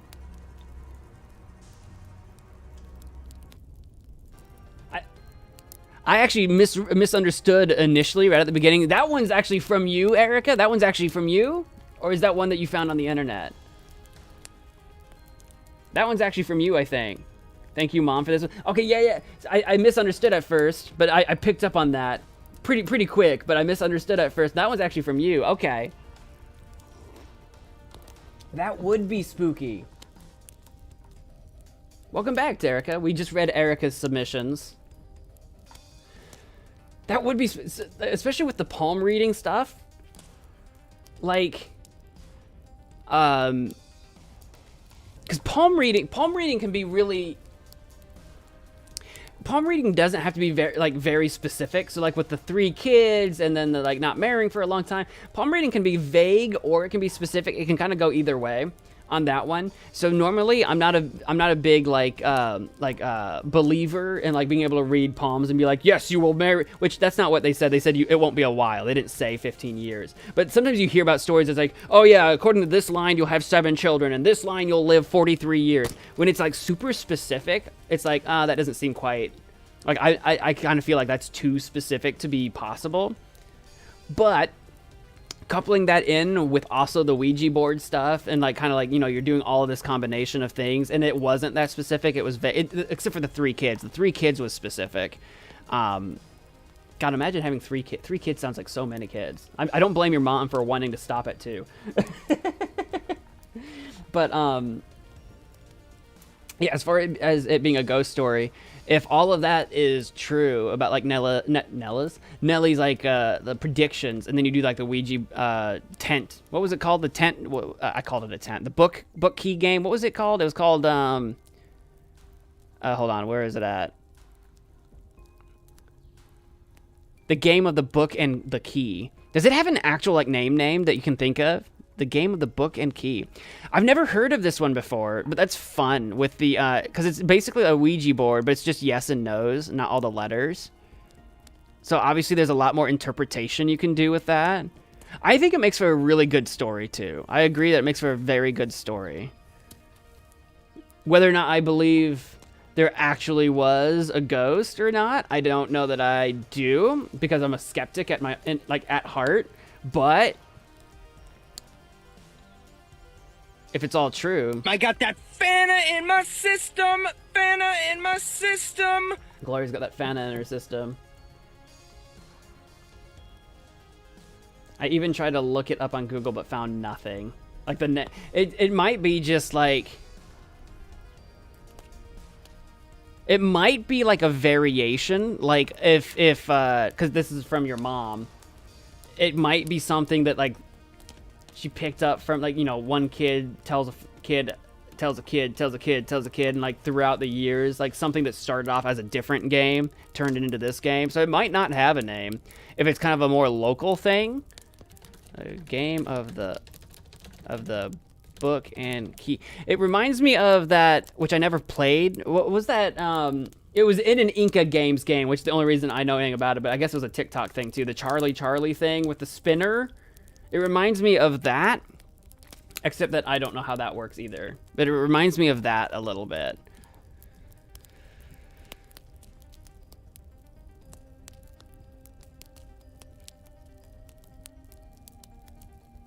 Yeah, I don't even know how to begin trying to look up this game, but that's what it reminds me of. It's like a variation on that concept. I've never ever had... I've never gotten to actually do like a Ouija board with friends. Like we've never done that. We never had like a spooky sleepover type situation where we did like, you know, like doing like a Ouija board or contacting the spirits or saying Bloody Mary in front of a mirror 3 times or whatever. Have any of you done something like that? Have any of you done that? Done a Ouija board or a Bloody Mary game or anything like that? Let me end the poll here. Our poll on YouTube came out to pretty split between yes and maybe, actually. Did it not post the... Where'd it go? I ended the poll, but did it not post the poll? I wanted it to post the poll. It was pretty split, though. A lot of people seem to believe that it's possible. It didn't show up on my...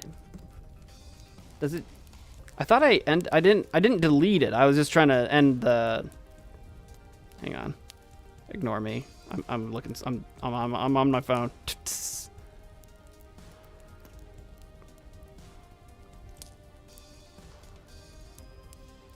Yeah, there it goes. Oh, there. Now it's showing. Okay, it just took a while. It's posted. Okay, it just wasn't showing on my side, and I thought that was weird. Okay, cool. Yeah, 47% with yes, 42% with maybe, and 10% with no. So a lot of believers out there in the supernatural and the mysterious, or at least, if not entirely, on the fence as well. Well, I think it comes down to, like, even if you're not sure what, especially the maybes, if you're not sure what you believe, you know, believing that something weird does exist, that there is something strange out there,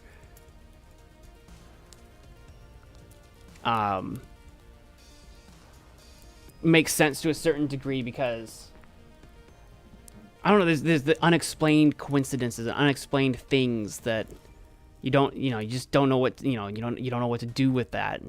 Sorry, I got distracted. I was looking at my own thing. Cool, we're doing good on time. I'm going to read mine next. I'm the next one here.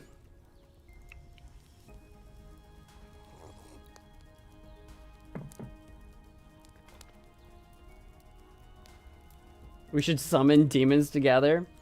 Should we? We need to imagine a seance with MagicManMo. Do a seance. We'll have a stream where we try to summon spirits.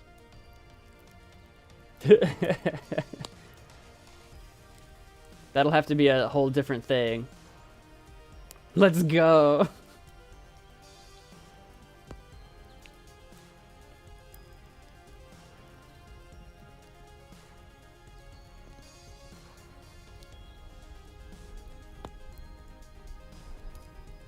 Ashton should be the sacrifice. Imagine. Alright, here we go. Now, mine, I wrote this, I'll be honest with you, I wrote this a year ago. But it's really interestingly timed. Because it reminds me an awful lot like The Quarry that we just played. So if you've been watching those streams, this might feel eerily familiar in a way. But I wrote this a year ago, actually, for the Profoundish podcast. So if you were listening to that a year ago, I apologize that I'm recycling this. But I'm working on a series. And this is the inspiration for that series that I'm working on.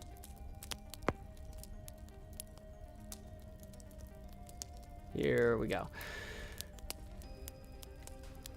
This is my scary story. Scary, spooky story. I didn't censor the text. I know it's got some swear words in it. I forget where. Don't worry about that. All right, let me switch over to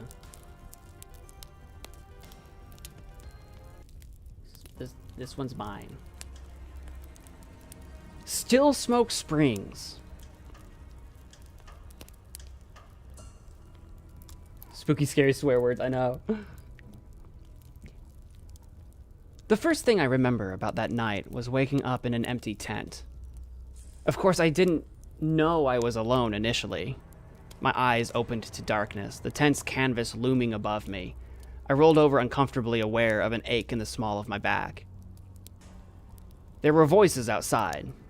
I sat up and rubbed my eyes, sure I wasn't going to sleep again for some time, and as my eyes adjusted to the darkness, I saw Jay's sleeping bag lay open and empty at my side. I got up and stepped through the tent flap to join my friends outside. "What's going on?"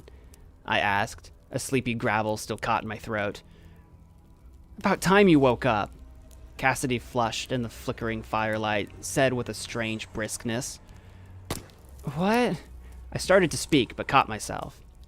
It was the middle of the night, but the campfire was still burning, even if low. We had 3 tents for the 6 of us. It was a warm summer's night deep in the forest of Still Smoke Springs. We had spent the day before hiking and gossiping about our schoolmates.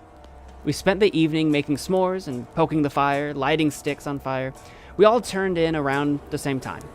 But now, as I stepped into the firelight, I was the only one not fully dressed. "What's going on?" I finally said. "Get dressed, we're looking for Dana," Cassidy in that brisk, commanding tone. We tried to wake you," Ellis said in her quiet, permanently shy voice. "Well, Jay tried to." "You weren't moving." Jay looked almost sheepish. "I didn't want to shake you awake and make it weird." As Jay looked away, Grant stepped toward me in the light. "Dana got up to pee and never came back," Grant said in his husky tone. "And now it's been, like, forever, so we needed to go find her. So get some pants on already," Cassidy demanded. I nodded and returned to my tent. If we were all going out into the woods at night, I didn't want to do it in a loose old shirt and underwear. I squeezed into a pair of jeans, slipped into my shoes, and put a hoodie on. It was warm, but I didn't feel like getting poked by bushes or whatever else, stumbling in the dark. When I returned, Grant had a big flashlight in his hands, and Cassidy had the flashlight of her phone turned on. "Has anyone tried calling her?" I said as I returned to the group. "Duh, of course we did," Cassidy quipped. It was starting to get on my nerves. "She left her phone," Grant said, holding her phone up for me to see. "Dana!" Jay suddenly yelled out into the woods from the edge of the camp. "If you can hear us, say something!" "Do we even know where to start looking?" Ellis asked no one in particular. "The camp shower house, of course." Cassidy had clearly become the search party leader. If she didn't pee near camp, she must have gone to the shower house. "Isn't that, like, miles away, though?" I asked. "Maybe she had to do more than pee and didn't want to squat on some darn tree in the dark. Come on, let's head out." Cassidy confidently strode past Jay and into the woods. Everyone followed suit. "What's gotten into her?" I asked Jay as I walked up next to him. "Dunno," he shrugged. "Don't worry about it," Grant said quietly in his low voice as he walked up. "The sooner we find Dana, the sooner we can get some sleep." "I don't get it. If she was going far, why didn't she tell you?" Jay asked Grant, then raised an eyebrow that I could only see as a cloud cleared the moonlight. "Did the 2 of you get into a fight?" I said don't worry about it. That was all Grant said before walking to the head of the group to join Cassidy. I looked back where Ellis was following behind, her phone's flashlight focused on the ground in front of her. "Keeping up?" Jay asked, seeing me look back and spotting Ellis. Yeah, Ellis muttered. "Just not a fan of the dark." "Then get up here with us. You're so quiet back there." Jay gestured his hand, inviting Ellis to join us. She hurried her pace to catch up and walked between Jay and me. "Do you think Dana's okay?" she asked so quietly I could barely hear her. "What? Of course she is." "I'm sure she's at the shower house, like Cassidy said," Jay said. "Okay," was Ellis's uncertain reply. We walked for some time in silence, except to occasionally call out Dana's name. We never heard a response. "God darn it," Cassidy suddenly exclaimed. The 5 of us walked to a stream. Had walked to a stream. "This is the wrong way. We didn't pass a stream when we set up camp." Grant's husky voice rose. "Are we lost?" Ellis asked nervously. No, just let me think."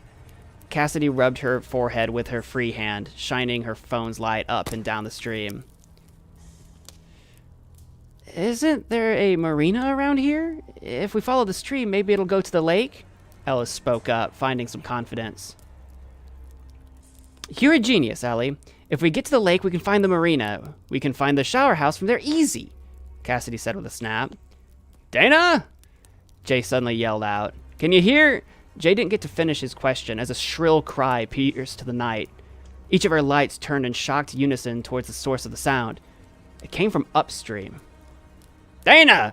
Grant yelled and began running upstream along the edge of the creek. "Wait!" Cassidy cried and we all gave chase. Dana!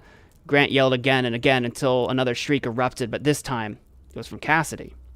God! Cassidy shrilled, splayed onto the ground in front of Jay, Ellis, and I. She had tripped on a fallen branch, and her leg glistened red from a fresh cut. Grant turned around at Cassidy's shriek. Are you okay? Of course I'm not okay, Cassidy snapped back. Don't go running off like that. Jay reached a hand out to help Cassidy up and shook it, and took it. Anybody got a Band-Aid? It's fine, Cassidy said breathless. Thank you. Let's just find Dana. I think we should call the police, Ella said, tapping on her phone. Does anyone have service? I can't get anything. Aren't phones supposed to be able to call 911 without service? Grant huffed angrily. How does a phone call work without service? Magic? Jay asked unhelpfully. I don't know, that's just what I heard, Grant snapped back. It looks like we're on our own. Ellis, Cassidy exclaimed, taking back command of the situation. Yes? You and Jay go together and find the marina. Find help, then find us. Ash, Grant, and I will continue up the creek until we find Dana. If we can't find her, then we'll head back downstream until we can meet up with you at the lake. But Ellis began to protest. You heard that cry earlier. We need backup if Dana's hurt out there, and we won't leave the water's edge, right? Cassidy glared at Grant, who said nothing. Fine, it sounds like a plan, Jay said, holding a nervously shaking Ellis by the shoulder. And be careful, he seemed to say to me. As Ellis and Jay turned to head downstream, Cassidy, Grant, and I started back upstream, but at a walk this time. Occasionally, Cassidy or Grant would call out for Dana, but the forest was quiet. The crunch of our footsteps on small twigs and loose dirt and the twinkling of the slow-running creek beside us was the only comfort in an otherwise silent world, illuminated only by a half-hearted moon in the sky and the beams from our phones and Grant's flashlight probing the trees before us. God darn it! Grant yelled out, and all three of us jumped back as a massive bird suddenly erupted out of the foliage, shrieking as it ascended into the sky. Did you hear that? Hear that? You mean the massive bird right in front of us? Cassidy snapped. No, did you hear that? Grant snapped back angrily. It sounded like a voice. Cassidy and I looked at each other. No, I began to say. It sounded like, go back, go back, go back. You didn't hear that? It was just a bird, Grant, Cassidy said. Don't F with me, I know what I heard, Grant yelled. Screw this, I'm out. And Grant began storming downstream. Wait, where are you going? We have to find Dana, Cassidy yelled, following Grant. She's your girlfriend. Get away from me, Grant yelled and darted into the woods. Where are you going? Stay near the creek. And just like that, Cassidy and Grant were gone. Guys, I cried out, alone. I turned my light back upstream. Dana? Ash? I heard distantly. Dana! I yelled again and began running. Dana! A second later, or maybe a minute, or an hour, it felt eternal, I saw her. Dana was huddled at the creek's source, the spring of Still Smoke Springs itself, water pouring from out of an earthen mound, forming a cool mist rising into the warm night air. Dana? I exclaimed again, slowing to a standstill as I got closer. Dana? Gravel choked my throat as I whispered her name. Dana? I was 10 feet from her huddled body.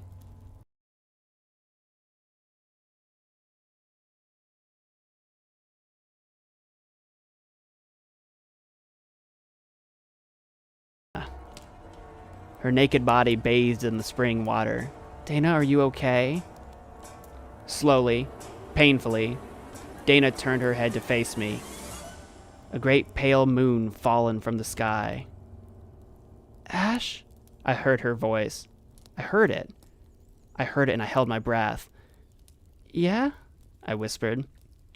Why?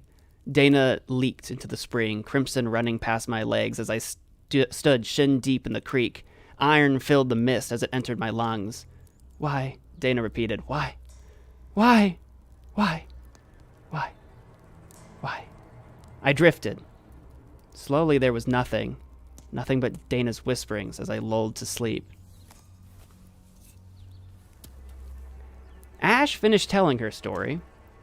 The doctor finished writing his notes, thanked her for sharing, and left the room. Carefully locking the door on his way out, 6 teenagers went missing at Still Smoke Springs 10 years ago. Only one individual was ever found. Her name is Dana O'Donovan, and she sits in that room.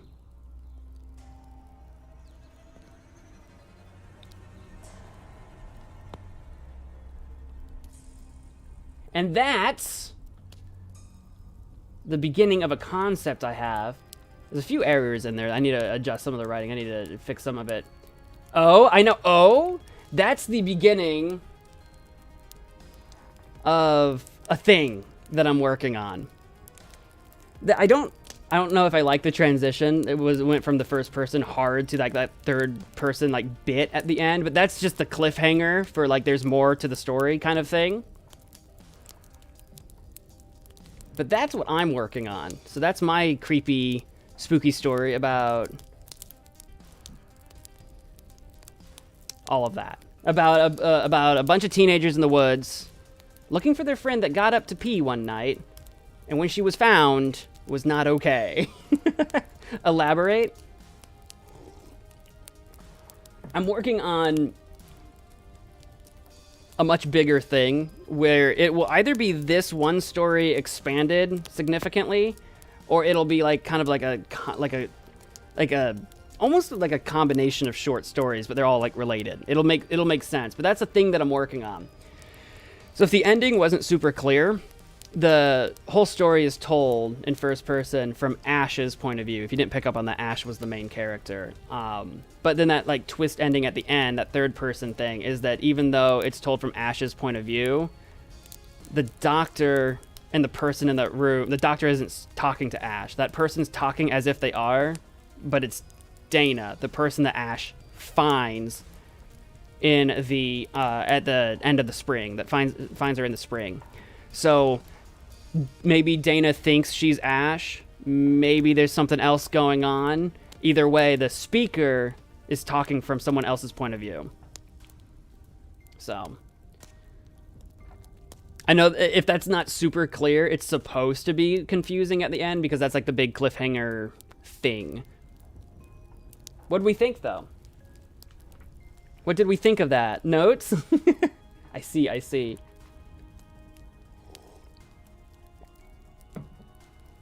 Sounds cool. Thank you.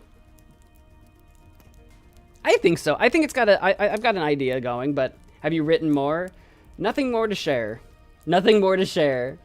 That's literally the piece. I wrote this. I wrote this specific thing a year ago. Actually, as I was reading, I was like, oh crap, there's a few things in here that weren't quite right. This piece needs to be edited, but yeah, I'm working on it.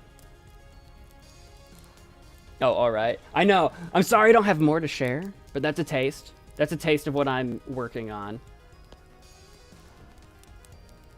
And I thought it was really funny because it's like we were playing The Quarry, and it's like literally teenagers in the woods. It's literally teenagers in the woods. But what are you gonna do? What are you gonna do? Are you still making stories? Sans fan, like for the stream, or do you mean just in general? I'm wanting to do a bunch of more writing stuff in general. I like it. Yay!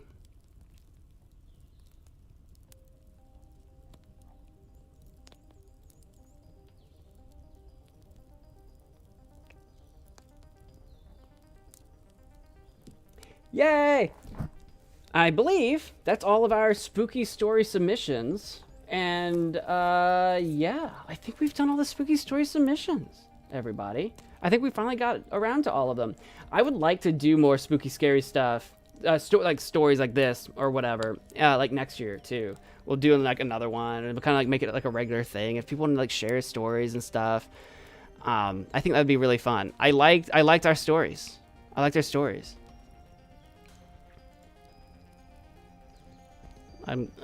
Shoot. I'm closing my thing down. We had some good submissions. I think everyone's so creative. I know some of them were like real, like actual stories, and some of them were fictitious. Yeah, this was fun. Yeah, I enjoyed this. It was kind of like a lot. Like I wanted this to be kind of like the poetry stream, but you know, like more like narrative focused, and I think we did it. I'm trying to think. You know, I'm trying to think if there's anything else we want to do before we head off for the night. Is there any other? Does anyone else have any ghost story? I told my Subway ones. Does anyone else have any other stories they want to share? Anything else? I know. I'm trying to think if there's any other experiences I can think of. I don't have too many besides my Subway stuff. I don't have too many other stories that are supernatural or ghosty or anything like that. I used to have when I was younger, but it hasn't happened in a long time. I used to hear people not people, it was a specific person. And this is in the original house that I grew up in a small village. I grew up in this farmhouse that was like, I don't know, like almost 200 years old. It was like 100 something, 150 years old when I was growing up in it. I remember as a kid, sometimes at night with the lights off, I would hear my name whispered. Like I could hear like a woman's voice whispering my name. And it's only happened a couple times. And I would like, you know, like eyes open, look around the room, and I'd be like looking around to see if there's like anything to see, and there'd never be anything there. But nothing ever came of that, other than like I've heard whispers before. There's no story to it though, because it's like I never said anything to anyone at the time, and I was just kind of like, oh, I must be crazy, and I just go back to bed or whatever. Which is the craziest thing about it, is the whole like, if you've ever experienced something spooky, imagine, and I do this all the time in like horror games if we play them. It's like, who can just like witness something spooky or horror based or whatever and just go back to bed? But when you're like a kid, what else are you supposed to do? So I think I've had that before. But I can't think of much other stuff. I also used to like sleepwalk, so Lord knows what I was up to as a kid. What I experienced. Mostly, I think the craziest stuff was the Subway stuff at the beginning of the stream, honestly. Yeah, I don't know. I don't know if I believe in ghosties, but if they're real, I would love to. It'd be fun. I think it'd be really fun to be able to go to like a haunted place.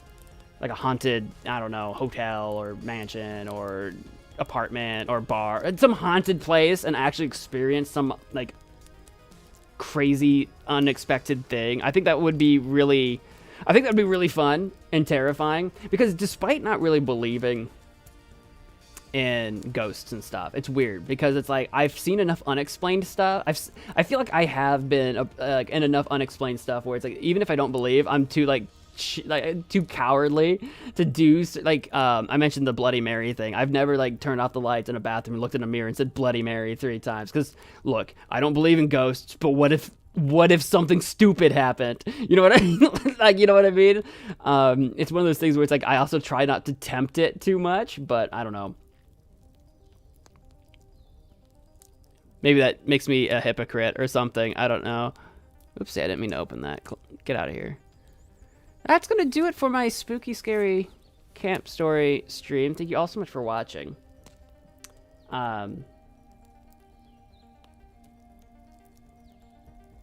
Sweet dreams. Don't have any nightmares. Don't let the ghosts possess you. Don't be possessed. That's all I can say about that. Like, that's it. I don't have anything else. That's it. Underwhelming ending to the stream. I know. That's gonna do it. Sweet nightmares. There you go. Sweet nightmares, everyone. Thanks for watching, and I'll see you all hopefully tomorrow for YouTubers Saw Game 4 for our Halloween stream. Happy early Halloween, everyone. Good night.